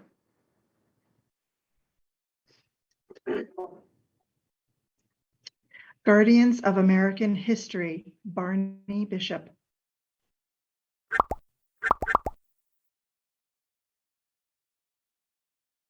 Guardians of American History, Barney Bishop. If you need to, you can come off of mute. If you'd like to make a statement or state pass. Heritage Protection of North Alabama, Edwin Kennedy. Hi, this is Lieutenant Colonel Ed Kennedy, Heritage Protection of North Alabama. There is no mitigation to the removal of this memorial. The adverse effects include the attack on Southern culture and the recruiting in the U.S. military 45% of which is Southern. Many of these people are offended at what's going on with this woke policy, and that's affecting our recruiting. Additionally, of the $62.5 million that were allocated for the renaming commission's projects, they have more than doubled what was originally estimated, while we have thousands of soldiers reported in substandard barracks and on food stamps. The multiple scholar studies done on Black Confederates show that these men are also soldiers honored by this memorial. The work by a good friend of mine who is Black, Al Arnold, can be found easily online. And I have dozens of friends who are Black who are descendants of Confederates represented by this memorial. The destruction of it is an assault on their ancestors' memories as well. I have 2 Alabama Confederate ancestors buried in Virginia in unknown graves. This memorial stands as a memorial to their deaths and sacrifice. 29 years in uniform teaching graduate history as a retiree at the Army Staff College, I can assure you that many of our graduate students have only a basic knowledge of history, yet they're making decisions such as this. We do not concur with anything that's going on with this at this time because it's not done properly. This is being ramrodded through. There are no mitigations. Thank you. Thank you. Thank you for your comment. Excuse me. Jewish War Veterans of the USA, Ken Greenberg.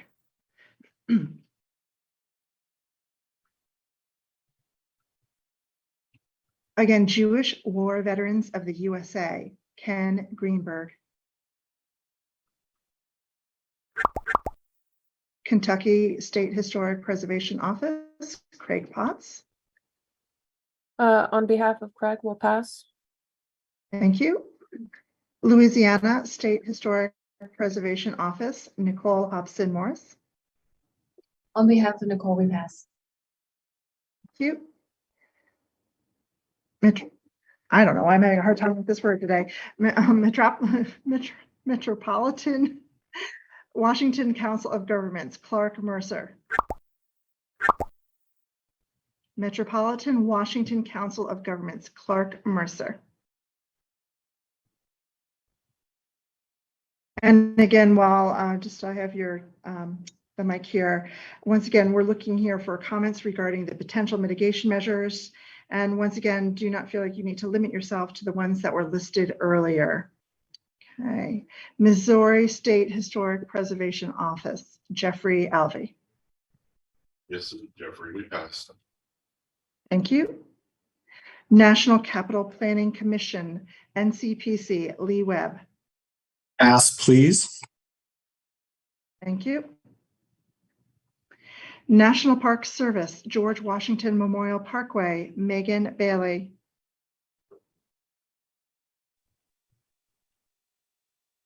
National Park Service, George Washington Memorial Parkway, Megan Bailey.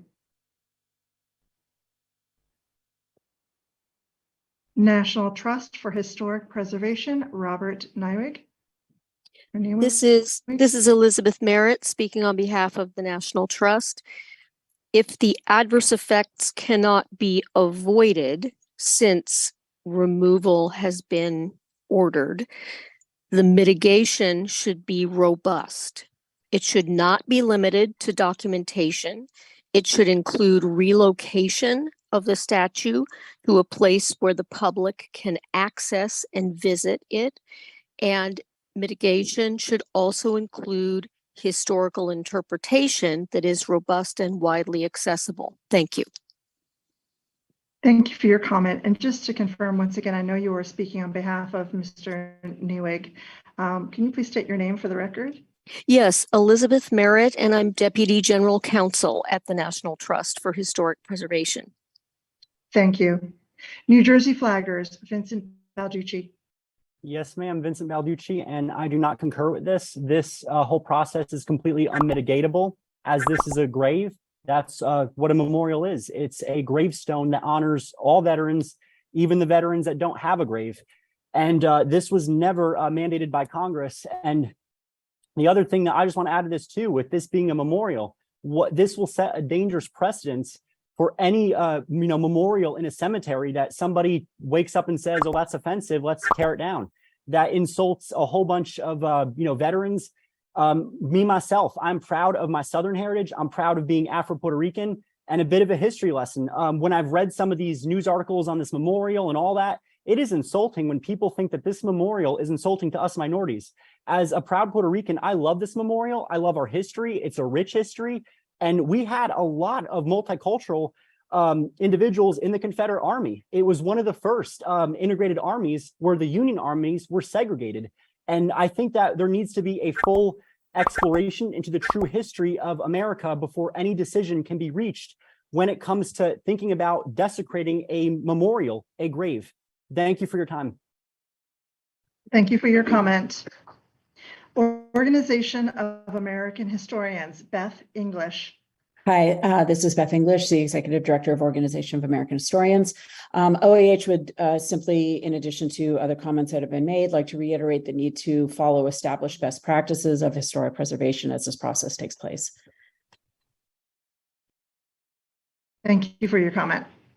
Preservation Virginia, Elizabeth Castelny. Preservation Virginia will pass for right now. Thank you. Relative of Moses Ezekiel, Mr. Paul Ezekiel. Hi, can you hear me? Yes, Great. I can, sir. Yes, my name is Paul Ezekiel, and I represent a large part of the Ezekiel family. And on behalf of my side of the family, I would like to thank and honor all of those who are on the line right now who have served and are fighting for this memorial. It's hard for me to speak because it is very emotional for me and my family. My father is 94 years old, a Korean War veteran, 2 Purple Hearts. I have 2 brothers who served, one in Vietnam and one just retired from the Coast Guard after a full career. I am an artist and a musician and have been independently so for 20 years. All of us have been deeply inspired by our relative. And one thing I'd like to end with is I've never met this Judith person at any family reunion, but she's welcome to the next one in Ketchum, Idaho, and she can bring her list of family members she says she's got that agree with this, because I don't know it. I have not seen a list, and we've been asking for one. And I feel attacked, and I'm really surprised, and this is deeply painful. Thank you. Thank you. Thank you for your comment. Guardians, excuse me, we're on to Save Southern Heritage.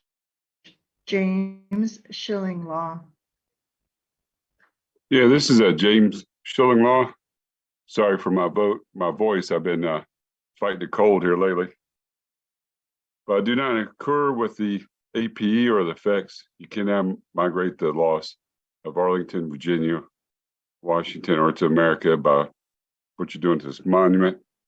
And I do want to say that Judith Ezekiel should be removed from this proceedings because she has made her feelings known that she's here for personal and political views.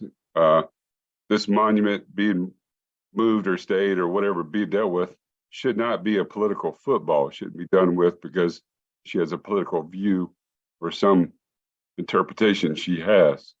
Whether you like the Confederacy, you don't like the Confederacy, has nothing to do with these proceedings. We're talking about a monument. We're talking about American veterans, American Jewish veterans. We're talking about Florida veterans, which Florida is talking about getting involved legally with these proceedings too, just to give you a heads up. But I just, wish we could go about this a different way. I'm just really tongue-tied because I'm a 3-time Iraq War veteran and I'm very upset about what's going on too.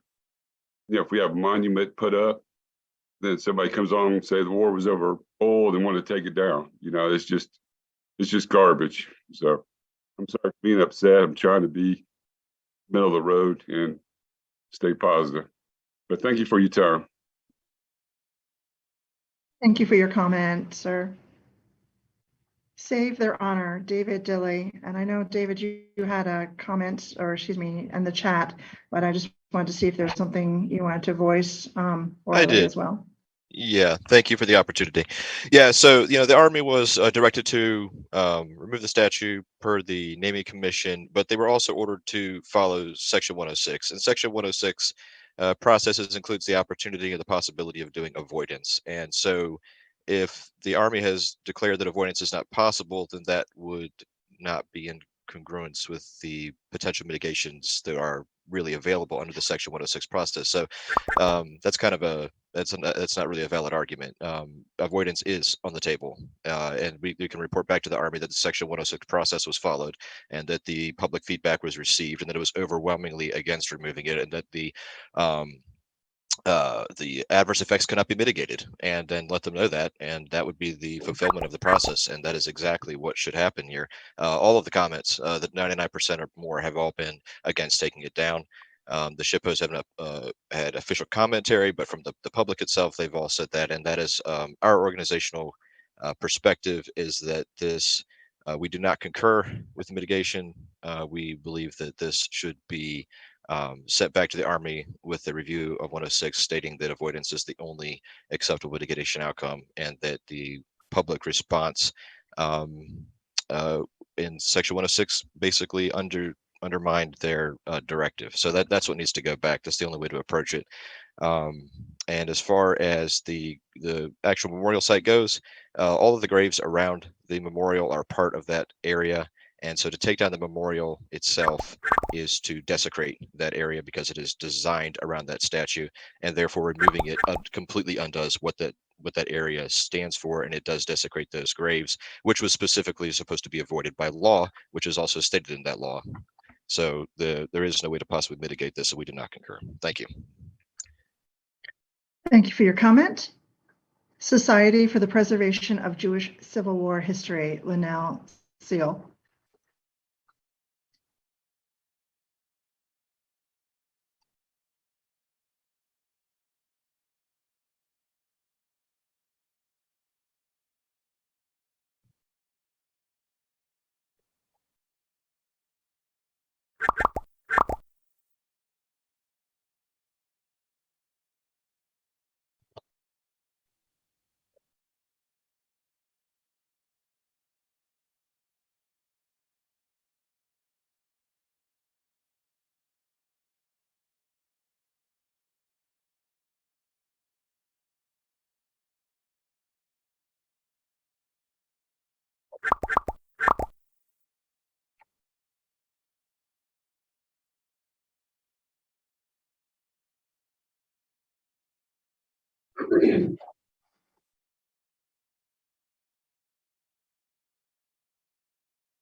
Ma'am, your time has expired.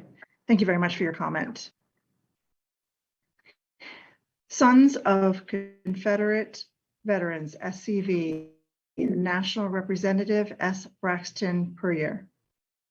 I'm Scott Braxton Puryear, and I represent the National Sons Confederate Veterans. I also represent the plaintiffs in the Hudson versus Department of Defense lawsuit. We object to the processes being employed. Without waiving our objections, we do not concur with this process. There is no way to mitigate the removal of this memorial. This is absolutely disastrous. This is desecration of a grave site. 500 graves are arranged around this, the Reconciliation Memorial. The facility has already placed contextualization information next to the Reconciliation Memorial. We do not agree with the contextualization, but that is sufficient to mitigate any perceived harm to any members of the public. Nothing can adequately mitigate the removal of this memorial because no other location in the United States possesses the equivalent significance of Arlington National Cemetery. Arlington National Cemetery is the nation's most sacred shrine and is listed on the National Register of Historic Places as an outdoor military museum. The public perception of the Arlington National Cemetery will forever be irreparably altered by this proposed action. And if this memorial is removed from its location at Arlington National Cemetery, posterity will be deprived of the opportunity for sincere study and civil discourse, the way President William McKinley, the 56th Congress, and the artists intended. Thank you. For your comment. SCV Friends of Judah P. Benjamin Camp 2210, David McAllister. Hello, I assume I'm on here. On behalf of the Friends of Judah P. Benjamin, we say no mitigation is possible. This memorial was envisioned by President McKinley. It was planned and designed and constructed and dedicated by President Wilson specifically for this place and no other. It is customized, if you will, for Section 16 in the center of Jackson Circle. And you are gutting the whole plan if there's any movement. A succession of presidents for over a century have honored veterans by placing wreaths at this spot on this memorial. How do you mitigate the message of Confederophobia and anti-Semitism and anti-Christian values regarding honoring the dead? And mitigate the barbaric artistic iconoclasm with the removal of this public artifact? How do you mitigate the cultural message to the world of the purposeful desecration of veterans' graves and their grave markers and the whole of Arlington National Cemetery, and deliberately repudiate the American ideal of reconciliation after conflict? How can we ever expect or ask Israel and Gaza to get along when we do this? The motto of Arlington, honor, remember, explore, will become dishonor, forget, and deplore.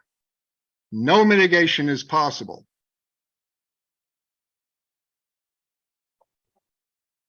Thank you for your comment. SCV Maryland Division, Terry Klima, and I know there was some notes or some comments in the chat, but once again, I'm not sure if there's something you want to provide orally. So Terry Klima. No comments. Just chat, please. Okay, thank you. Sons of Union Veterans of the Civil War, Brian Pearson. Sons of Union Veterans of the Civil War, Brian Pearson. Southern Legal Resource Center. Oh, sorry, Mr. Pearson. Nope. Southern Legal Resource Center, Kirk D. Lyons. Can you hear me? Yes, sir. Is this Mr. Lyons? Okay, yes. We do not concur. Okay, okay, the video has been stopped. Okay. We do not concur We do wish to state, though, that we do 100% concur with the comments of Karen Bennett of Defend Arlington. She is spot on. That should be listened to again. And I would say also that the letter from Defend Arlington dated October 16th to Ms. Renee Yates should be read very carefully regarding this process or lack of process. But as far as what is mitigatable, none of this can be mitigated. How do you mitigate anti-Semitism?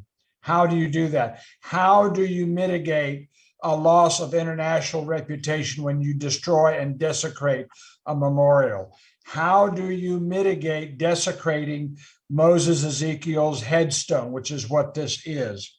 How do you do that?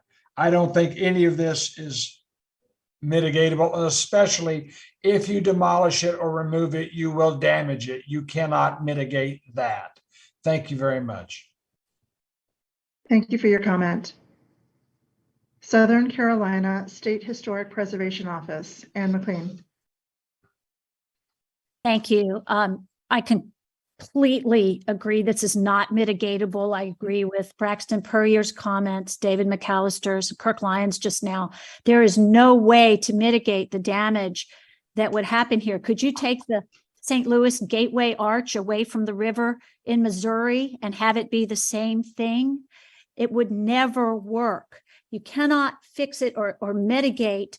The human beings that represent the 32 human beings here really tell the story of the cemetery. Their human remains under the headstones. This is about people, and this monument is the only one that demonstrates human beings in such a way. The urns, the palms, the scripture, this tells the story of America and people who fought. The only soldier artist in the whole cemetery created this and specified it to be his headstone. He's the only one to study art, to make it his career for sculpting in the American Renaissance, to have an international reputation. He's the only one to have Thomas Jefferson's nephew die in his arms at Newmarket. It is reprehensible, and I believe calls for court-martial or malpractice suits against anyone who is in an Arlington National Cemetery or the Park Service that agrees to take this down.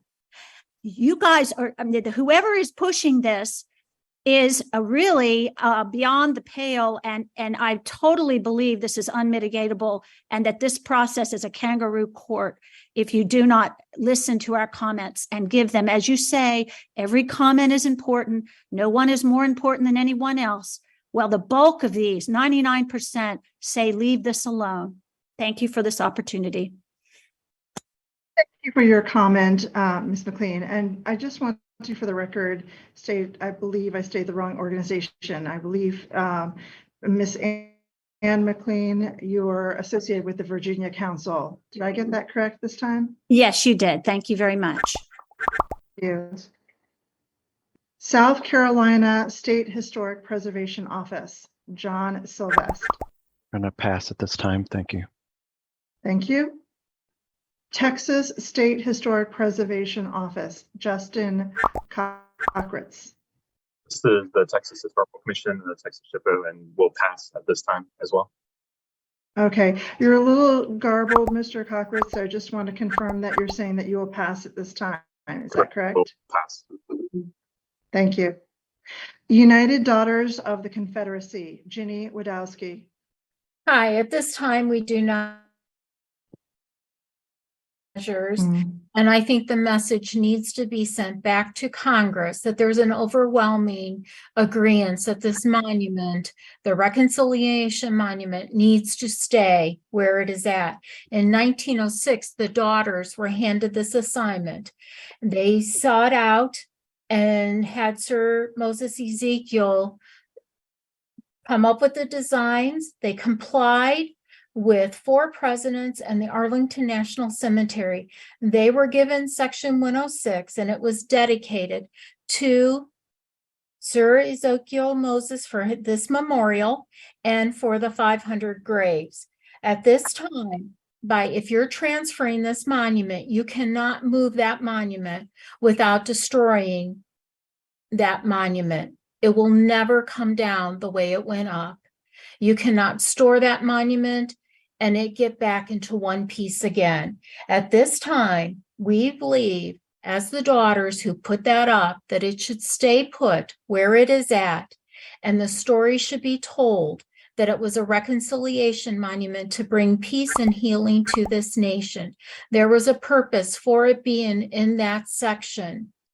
There is no other place that this could go to have that same importance or significance to bring healing and bring peace. The story needs to be told. Our history is our history. It is American history, right or wrong. We cannot go and undo our history. We can only learn from our history, and we can only move forward as a nation. But when things like this occur, it sets us back years and years. Please take the message back to leave our monument where it belongs, a sign of peace and healing, and name it the Reconciliation Memorial, because that's what it was given as in 1914 to Woodrow Wilson. And I think the story needs to be told, what that monument stands for and what each section of that monument stands for. People are taking things out of context and the whole story is not being told. So please, we do not concur at this time, and we ask that you do not destroy this monument or move it. Thank you. Thank you for your comment. U.S. Army Center for Military History, Charles Bowery.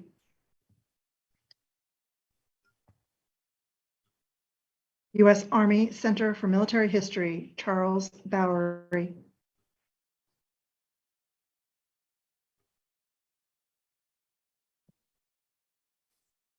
Veterans Defending Arlington, Lieutenant Colonel John Coffendaffer. Thank Colonel Coffendaffer, com check, please. You're coming loud and clear, sir. Thank you, ma'am. The only mitigation is to leave the Reconciliation Memorial in place via Section 106. No cause and effect study has been accomplished in regards to current military recruitment, which happens to be a very hot topic. I happen to serve with now he was the Chief of Staff of the Air Force, C.Q. Brown, and now he's the Chairman Joint Chiefs of Staff. My question, so with the statues being torn down, the base names being changed, and the streets being renamed, and the quotes ground off of all the granite memorials, why haven't the minorities flooded en masse to the recruiting stations? I mean, everybody must be feeling good about this, right? Does anybody even know? And just the opposite effect, Southerners, gravely insulted by the Naming Commission's Southern history, heritage, and cultural genocide, have grossly decreased their enlistment levels. Imagine that. Imagine that. So why would the removal of the Reconciliation Memorial yield a different result? Can somebody answer that? Now, what is it that Albert Einstein said about repeating the same thing, the same experiment over and over again, expecting a different result? That's all I got. Thanks, ma'am. Thank you for your comment. Virginia Military Institute, Colonel Keith Gibson.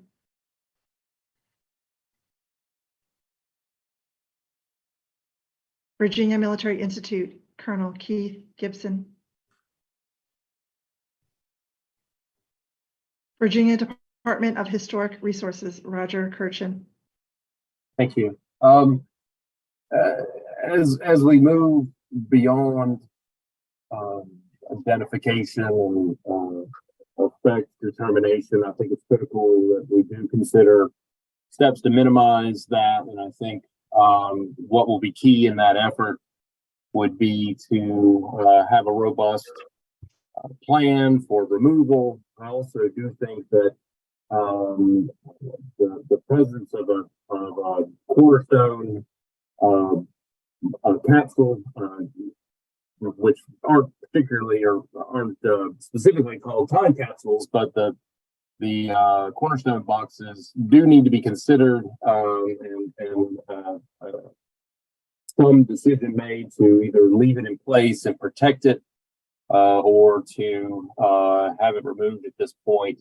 But I think that that would go into a minimization plan as well as a plan for disassembly and storage, or will all go into to elements to minimize the effect. So I don't want to skip that necessary element and that fine line distinction between effect and mitigation. But at this point, we look forward to reviewing whatever additional options for mitigation may come out, and perhaps some clarity on whether Caitlin had mentioned that there's a programmatic agreement that can be pursued, and then maybe a memorandum of agreement. Before we break up today, maybe some clarification on exactly how the Army intends to memorialize minimization and mitigation measures, and how that the PA and MOA might work together. So forgive me for not catching that the first go on. That's all. Thank you. Thank you for your comment. The Advisory Council on Historic Preservation, ACHP, I believe from the chat that Chris Copel may have had to depart the meeting, but I'm going to pause here for a moment just to see if he is still on or if there's a representative from ACHP.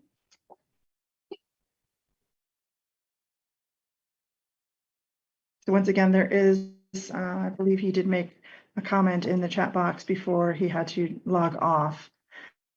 I've also been handing a note. There is another consulting party that has joined the meeting that would like to call forward, and that is Discovery Institute, Scott Powell. Discovery Institute, Scott Powell.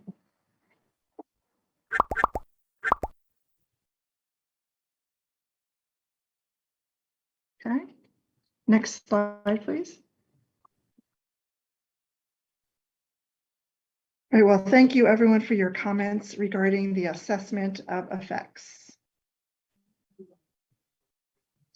Oh, Scott is there. Sorry, go ahead, Scott, please. Mr. Scott Powell from Discovery Institute. Let's see, did he call in and have issues?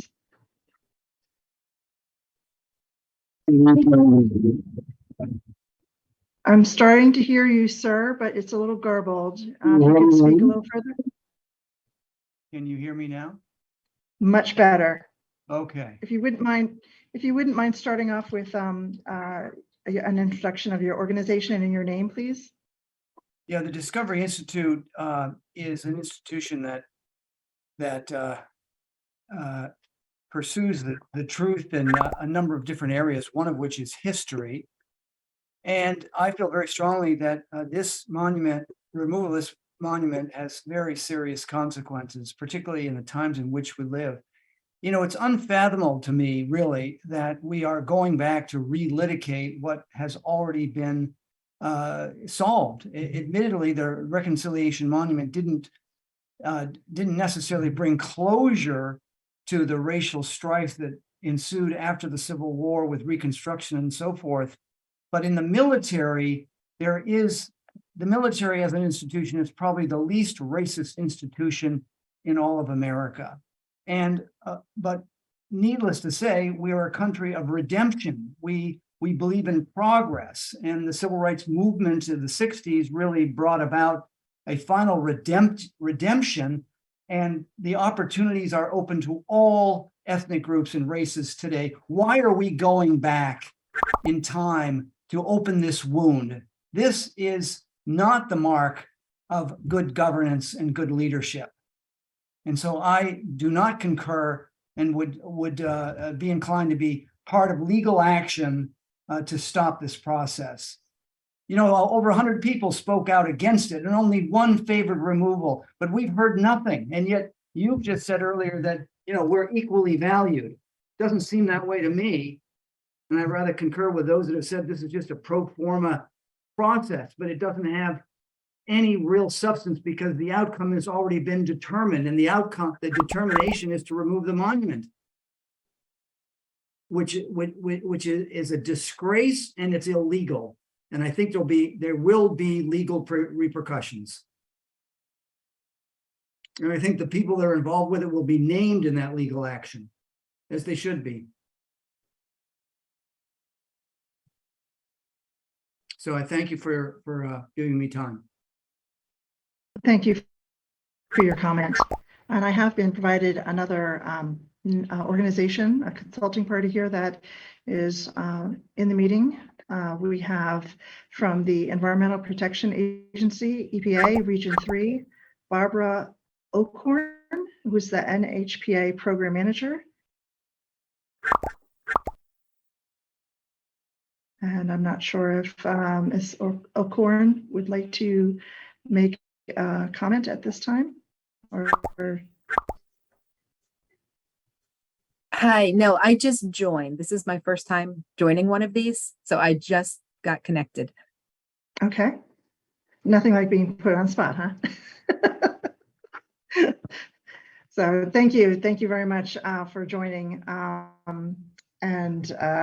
We'll circle back. We have one more round of opportunities for consulting parties to comment. So I'll be sure to make sure you're on that list, Ms. Oakhorn, so that you have the opportunity if you wish to speak during the next round. Okay, all right. So moving on to this slide here, which talks about written comments. Those that were not able to attend today's meeting, but who still want to have their comments read, were requested to provide their comments ahead of the meeting. And we have reviewed the list of submitted comments and verbal comments and determined that. And I'm going to pause here for a moment to see if Ms. Caitlin Smith has any comments that need to be read at this time of parties that were not able to attend today. Thank you. So we did receive a number of comments ahead of the meeting. Thank you all for your contributions. We had offered to read comments for parties that would not be in attendance, and it does appear that all parties that submitted written comments have had the opportunity to speak at today's meeting. So as a result, we will not be reading the written comments to make sure there is additional time for verbal comments today. But we did want to reiterate again that all consulting party comments submitted in writing before the meeting and during the comment period will be included as a full attachment to the meeting minutes. Well, comments provided related to this meeting will be provided attached to the meeting minutes. Comments provided by the public and all others will be added to the administrative record, and all these comments will be used as we continue through this process to develop our Section 106 determinations and eventually work on our mitigations. Over. Thank you.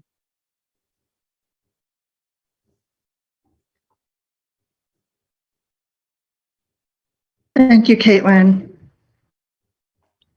If I could have you move to the next slide, please. So we appreciate everyone's comments on the important topic and would like to provide all consulting parties a second opportunity to respond here today.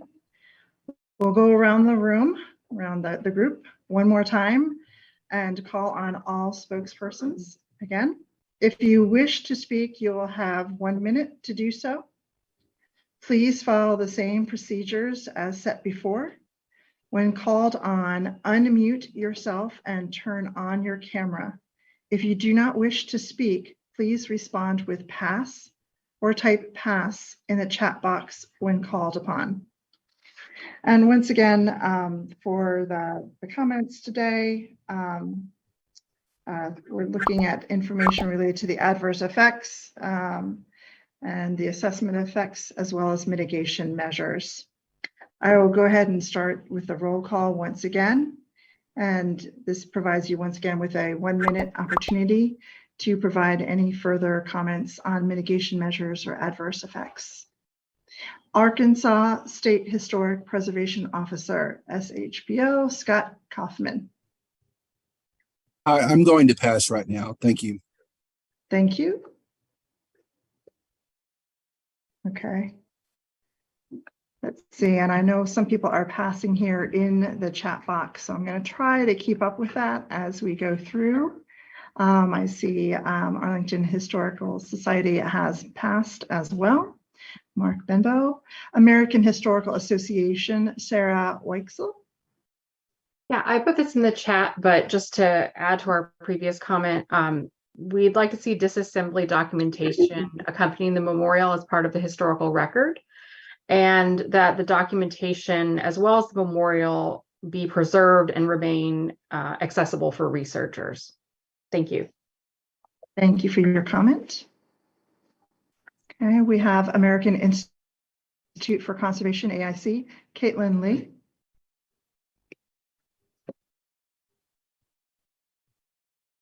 All right, looks like she will pass based on the chat.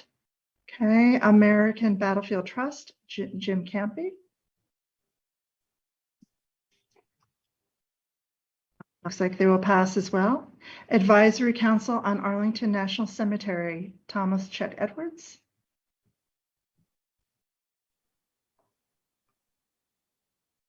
I'll just call one more time. Advisory Council on Arlington National Cemetery, Thomas Chet Edwards. Okay.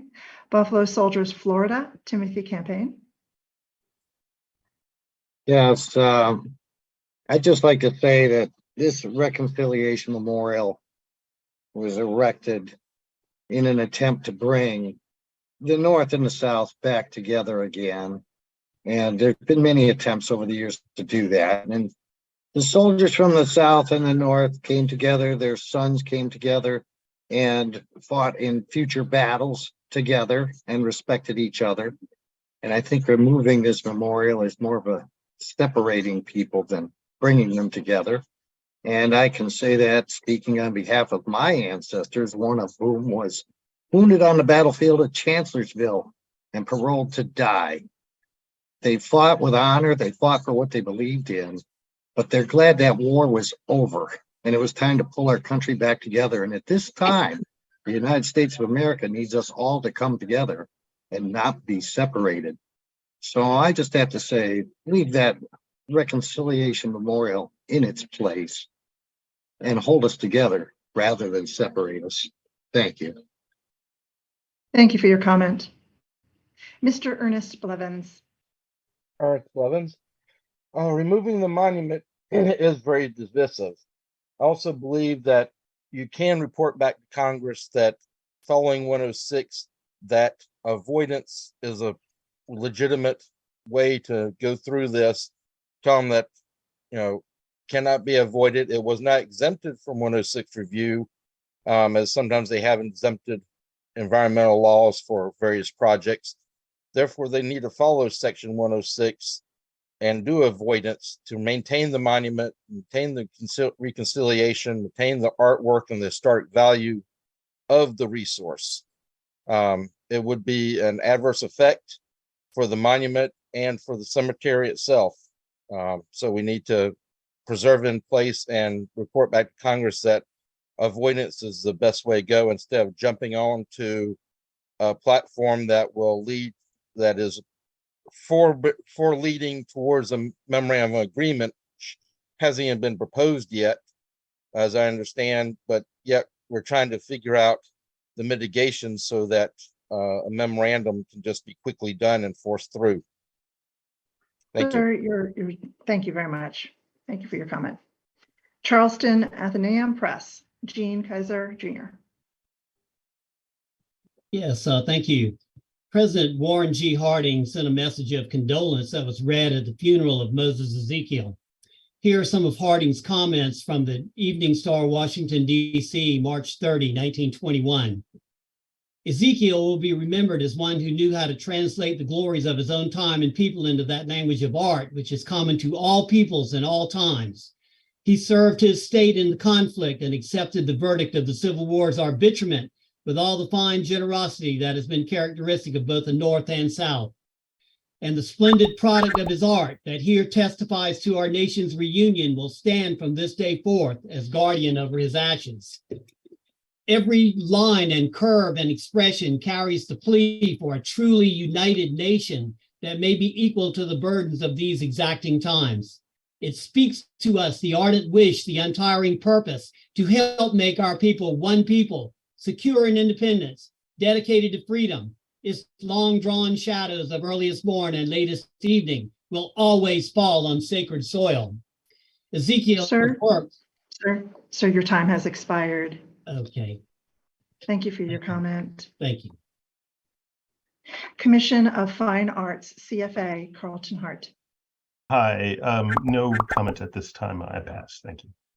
Thank you. Defend Arlington, Karen Bennett.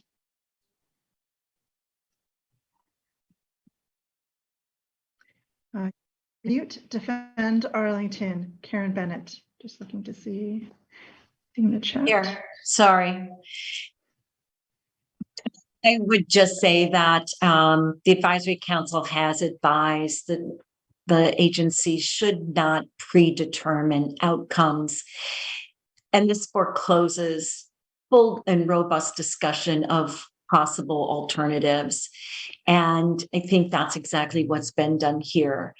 The Army has predetermined mitigation and proposed a proposed mitigation plan and options prior to even considering the comments that you heard on the call today. This is not the way the process is set out to work. It's not consistent with the regulations.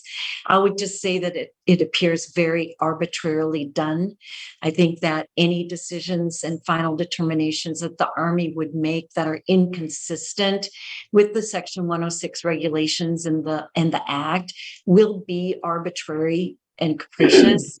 And I would just urge you to avoid that by conducting a meaningful and a consultation consistent with the requirements of the law. And that's not being done. Ma'am, your time has expired. Thank you.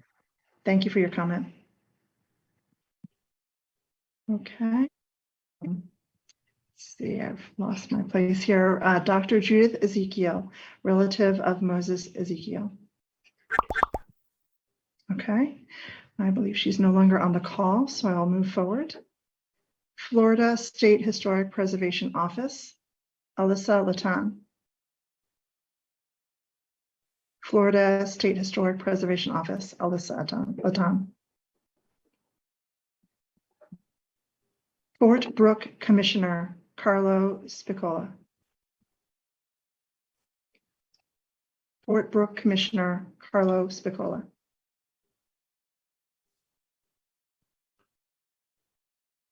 Guardians of American History, Barney Bishop. Gardens of American History, Barney Bishop. Heritage Protection of North Alabama, Edwin Kennedy. This is Lieutenant Colonel Ed Kennedy. My closing comment is this last week we've watched the genesis of the destruction of our Confederate memorials by Black Lives Matter, a Marxist organization now aligned with Hamas. It tells you where this is going. In Military Officer Magazine in October's issue, it shows the Marines and Japanese holding a reconciliation memorial ceremony on Iwo Jima. If we can do it with the Japanese, why can't we do it with our own Americans? Thank you. Thank you for your comment. Jewish War Veterans of the USA, Ken Greenberg. Jewish War Veterans of the USA, Ken Greenberg. Kentucky State Historic Preservation Office, Craig Potts. On behalf of Craig, we'll pass. Thank you. Louisiana State Historic Preservation Office, Nicole Hobson Morris. On behalf of Nicole, we pass. Thank you. Metropolitan Washington Council of Governments, Clark Mercer. Metropolitan Washington Council of Governments, Clark Mercer. Missouri State Historic Preservation Office, Jeffrey Alvey. We pass. I'm sorry, just to confirm, I think you said that you pass. Okay. National Capital Planning Commission, NCPC, Lee Webb.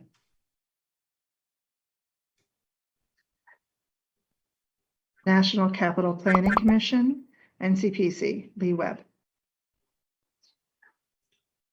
National Park Service, George Washington Memorial Parkway, Megan Bailey. National Park Service, George Washington Memorial Parkway, Megan Bailey. Okay. National Trust for Historic Preservation, Robert Newig. This is Elizabeth Merritt on behalf of the National Trust. My understanding is that the issue being posed in this round of comments is essentially the same as the prior round. So we stand by our prior comments. Thank you. Thank you for your comment. And yes, just to reiterate, this provides all consulting parties an additional 1 minute for any additional comments related to the adverse effects, for the assessment effects, or as well as for mitigation measures. Okay. New Jersey Flaggers, Vincent Balducci. Yes, so to continue on, there is nothing that could, this is unmitigatable again. This is a memorial. This is a grave. This is outside of Section 106. And what's really heartbreaking is just what message are we sending to our veterans and to our Jewish community when we destroy a memorial that honors service, sacrifice, and was made by a very talented Jewish American. And I truly believe that everybody on this committee and just abroad has got to read The Life and Times of Moses, Jacob, Ezekiel by Peter Adams Nash. It covers direct quotes from Ezekiel. He sets the record straight on a lot of things. And we cannot, this right here is an anti-Semitic issue. Destroying a memorial to a Jewish American veteran is not only anti-veteran, it's anti-American, and it is anti-Semitic to do that. And this is no better than what Hamas is doing to Israel. So thank you for your time. Thank you for your comment. Organization of American Historians, Beth English. Hi, Beth English, Executive Director of Organization of American Historians. I also noted this in the chat, but just to reiterate that OEH supports the comments made by Sarah Weichsel on behalf of AHA related to making sure that historical documentation is created aligning with historical preservation best practices and that it remains open and accessible for future research. Thank you. Thank you for your comment. Preservation Virginia, Elizabeth Castelny. Preservation Virginia, Elizabeth Castelny. Relative of Moses Ezekiel, Mr. Paul Ezekiel.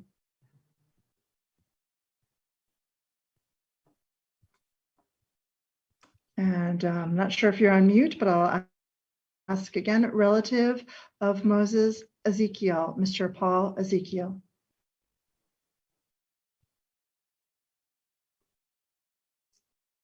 Next slide, please. Save Southern Heritage, James Schillinglaw.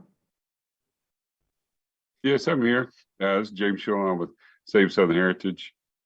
I was just, I had a question. How can you consider migration when you haven't identified all the resources? And how can you consider continuing this when all the consulting parties don't agree with the APE? That's the comments I want to officially put into the records. And also I had a quick question about the minutes from the last meeting, and when can we get minutes from that meeting and this meeting? That's all. Thank you. Save Their Honor, David Dilley. Hey, good afternoon. Thank you. I just want to say it is incorrect and untruthful to pretend as though the Army has no choice in this matter. I said that before, and it's still true. The law that Congress passed subjected all proposed changes to the appropriate legal processes, and this is one of those processes, and therefore the proposed change is subject to the process, and therefore a mitigation of avoidance is absolutely appropriate and possible. There's no point in maintaining this facade that the Army has to continue against all odds. It's not true. Those that hate the memorial, those that find it offensive, will not be satisfied with any other public relocation. So there's no sense in moving it to some other public place.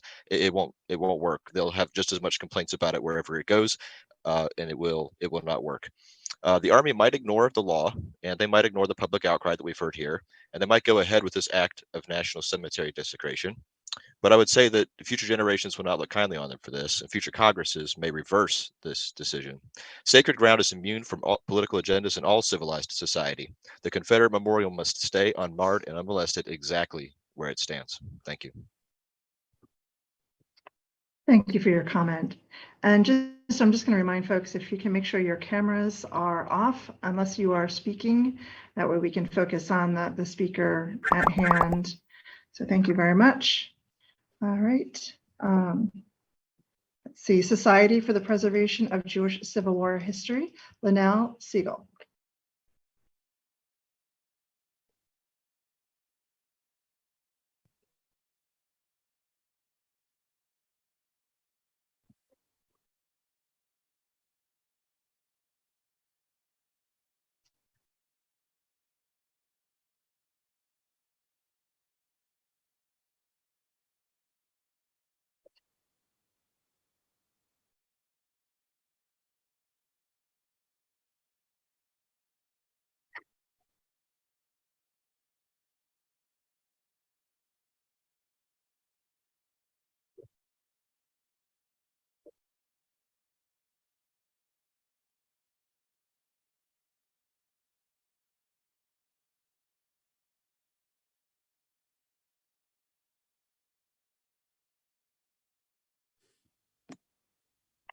Thank you for your comment.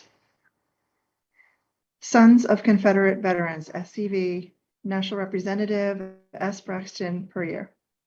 Sons Confederate Veterans National Organization and the Hudson plaintiffs in Hudson versus Department of Defense non-concur with the removal of the Reconciliation Memorial. With respect to the National Historic Preservation Act, we simply absolutely must preserve our cultural resources where they are. With respect to the National Environmental Protection Act, we cannot mitigate the adverse effects of removal of this memorial. This is the desecration of a grave site and Arlington National Cemetery. The Reconciliation Memorial is the grave marker for 500 Confederate graves. When you start tearing down statues, then you start burning books. Arlington National Cemetery is our most hallowed, sacred shrine for military veterans. We would ask that Henry Edward Phillips memorandum dated 16 October 23 that has been submitted be included in the minutes for this meeting. It's intellectual dishonesty when you start with an end point and then you reason backwards, which is exactly what this process is doing.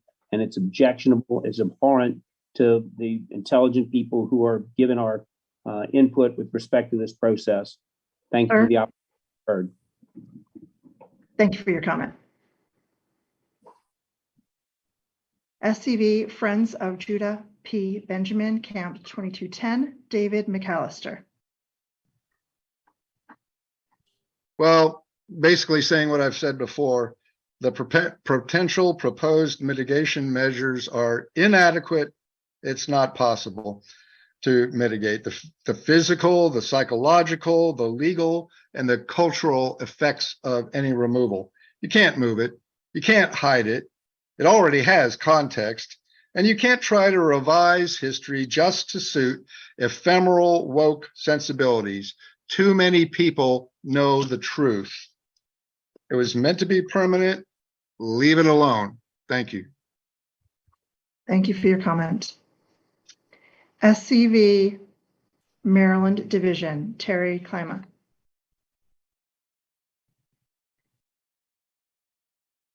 Again, SCV Maryland Division, Terry Klima. All right, I believe there is a comment in the chat here from you. Sons of Union Veterans of the Civil War, Brian Pearson.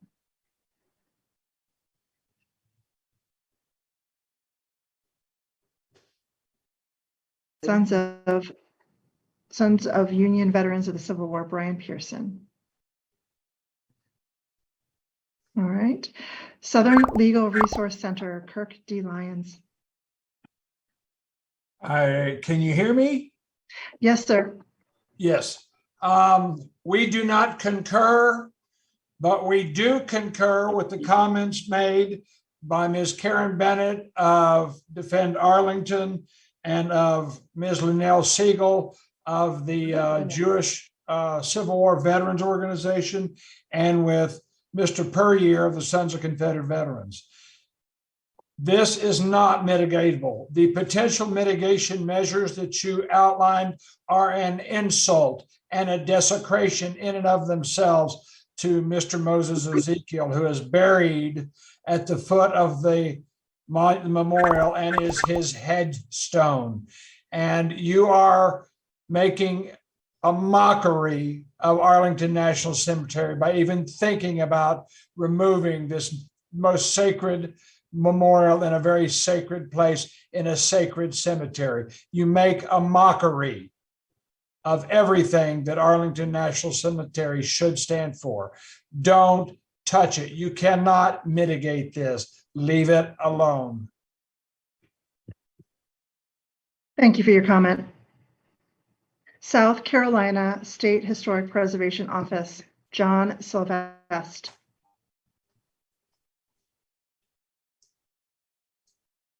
Just making sure I didn't miss anything in the chat. One more time, South Carolina State Historic Preservation Office, John Sylvester. The Virginia Council, Anne McLean. Hello, can you hear me? I'm sorry for that Yes. delay. Okay, great. Thank you for this time. I believe with so many of the other speakers that this is an unmitigatable piece of artwork and headstone, a grave marker. It's outside the remit of the Congressional Naming Commission. You need to avoid any action on this per the 106 review process. This isn't to remove this would be an anti-Semitic, anti-humane act, and it is an integrated monument. There's no evidence that the African people represented are slaves, and it does show harmony of people working together, and it shows love and humanity. So the woke destruction, which is advised by certain academics as Edward Ayers, Lewis Nelson, Marlon Buckner, Melody Barnes, needs to be ignored and understood for what it is by anyone with any good sense. Thank you. Thank you for your comment. Texas State Historic Preservation Office, Justin Cockritz. Thank you. Sorry, did you say pass? I think. Yes, pass. Okay, thank you. United Daughters of the Confederacy, Ginny Wadowski. Yes, I would like to read some quotes from the speech from 1914 from Mrs. Daisy McLaurin Stevens, who was the president of the UDC that handed over the monument to President Wilson. As long as the government shall rest in your hands and hands like yours, we for sure that American institutions will not pass from the earth. And this monument will not only be a memorial of the past, but a symbol of the present and in the future. And President Woodrow Wilson came back to say, this task is this, ladies and gentlemen, the chapter in history of the United States is now closed, and I can bid you turn with me your faces to the future, quickened by bid in the memories of the past, but nothing to do with the contest of the past. Knowing as we have shed our blood upon opposite sides, we now face and admire one another. The generosity of our judgment was made up soon after the great struggle was over, and the men and women sat together again in Congress and united in all efforts of peace of the government. And our solemn duty is to see that each one of us in his own consciousness and in his own conduct is a replica of this great reunited people. It is our duty and our privilege to be like a country. And your time has expired. Thank you for your comment. U.S. Army Center for Military History, Charles Bowery. U.S. Army Center for Military History, Charles Bowery.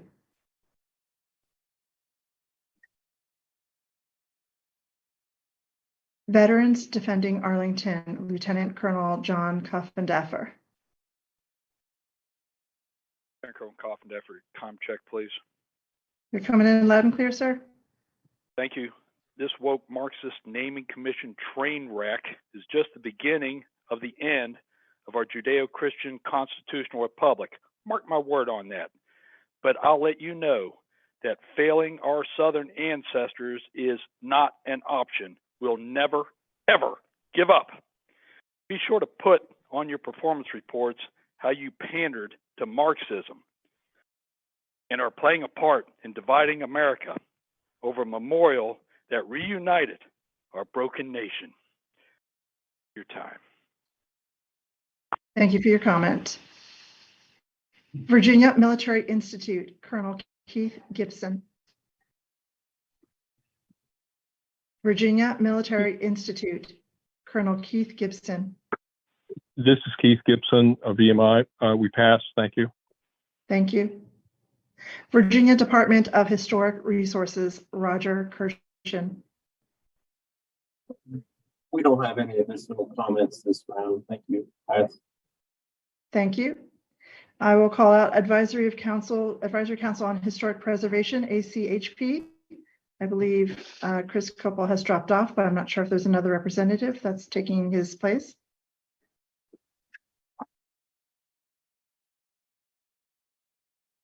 And then once again, I have the two additional consulting parties. Discovery Institute, Scott Powell.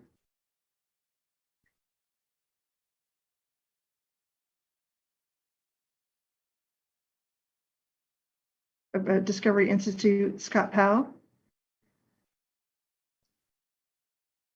Okay, can you hear me now? Yes, I can. Wonderful. I can't add any more than what has already been offered by so many distinguished and articulate participants.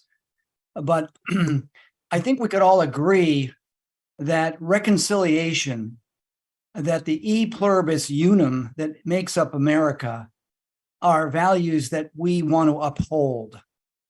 And that is precisely what the purpose of this monument was. It was not thought of as a Confederate monument, but rather a monument of reunion, of reconciliation, that that we were one nation. And that was really real. You know, the inspiration of this was really the Spanish-American War, when the Southern boys really made the difference in winning that war in very, very quickly and decisively. So this is a great monument. And so if we're talking about mitigation and we acknowledge that the monument must remain, how about talking about constructive mitigation, like putting up appropriate placard sign that proclaim this as a reconciliation monument? It's not a Confederate monument. It is a reconciliation monument. And I think that would put this whole thing to rest. Sir, your time has expired. Thank you for your comment. And once again, we have the Environmental Protection Agency, EPA Region 3, Barbara O'Corn.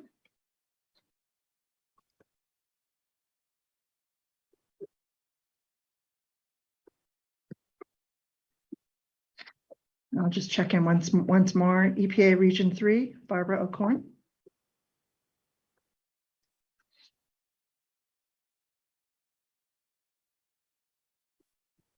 Well, thank you everyone for your comments regarding the assessment of effects. At this time, I turn the meeting back over to Ms. Caitlin Smith to provide an update on the next steps in the Section 106 process. Thank you. ANMC continues to consult with DHR on the next step in the process, or the current step, the assessment of effects to those historic properties.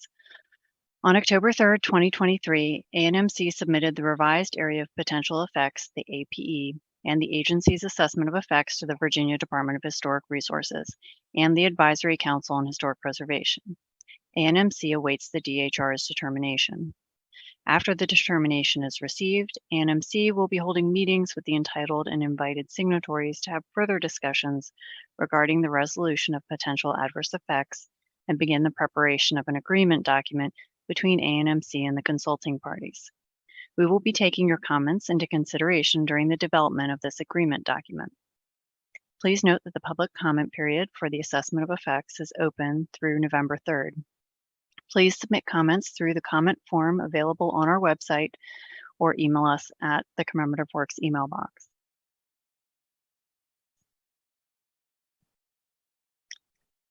A reminder that for the purposes of Section 106, there are 3 types of consulting parties: entitled, invited signatories, and concurring consulting parties. It's important to know where you and your organization stands during the process in developing an agreement. Most of you will fall within the concurring consulting party status. As consulting parties, we are looking for you to share your views, review documentation to support consultation, offer ideas, and consider possible solutions for the outcome of this project. We will be taking your comments into consideration during the development of an agreement document. We appreciate your input and contributions to this consultation process. A reminder that all comments submitted will be added to the administrative record.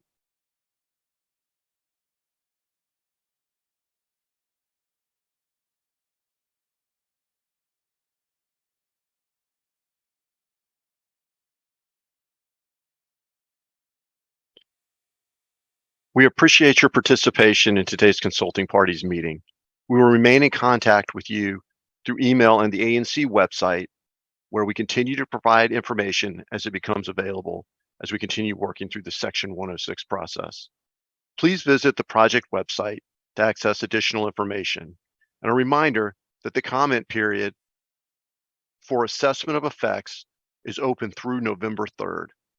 Please submit comments through the comment form or email us at anc-commemorative-works@army.mil. All comments submitted will be added to the administrative record. Thank you for your time this afternoon.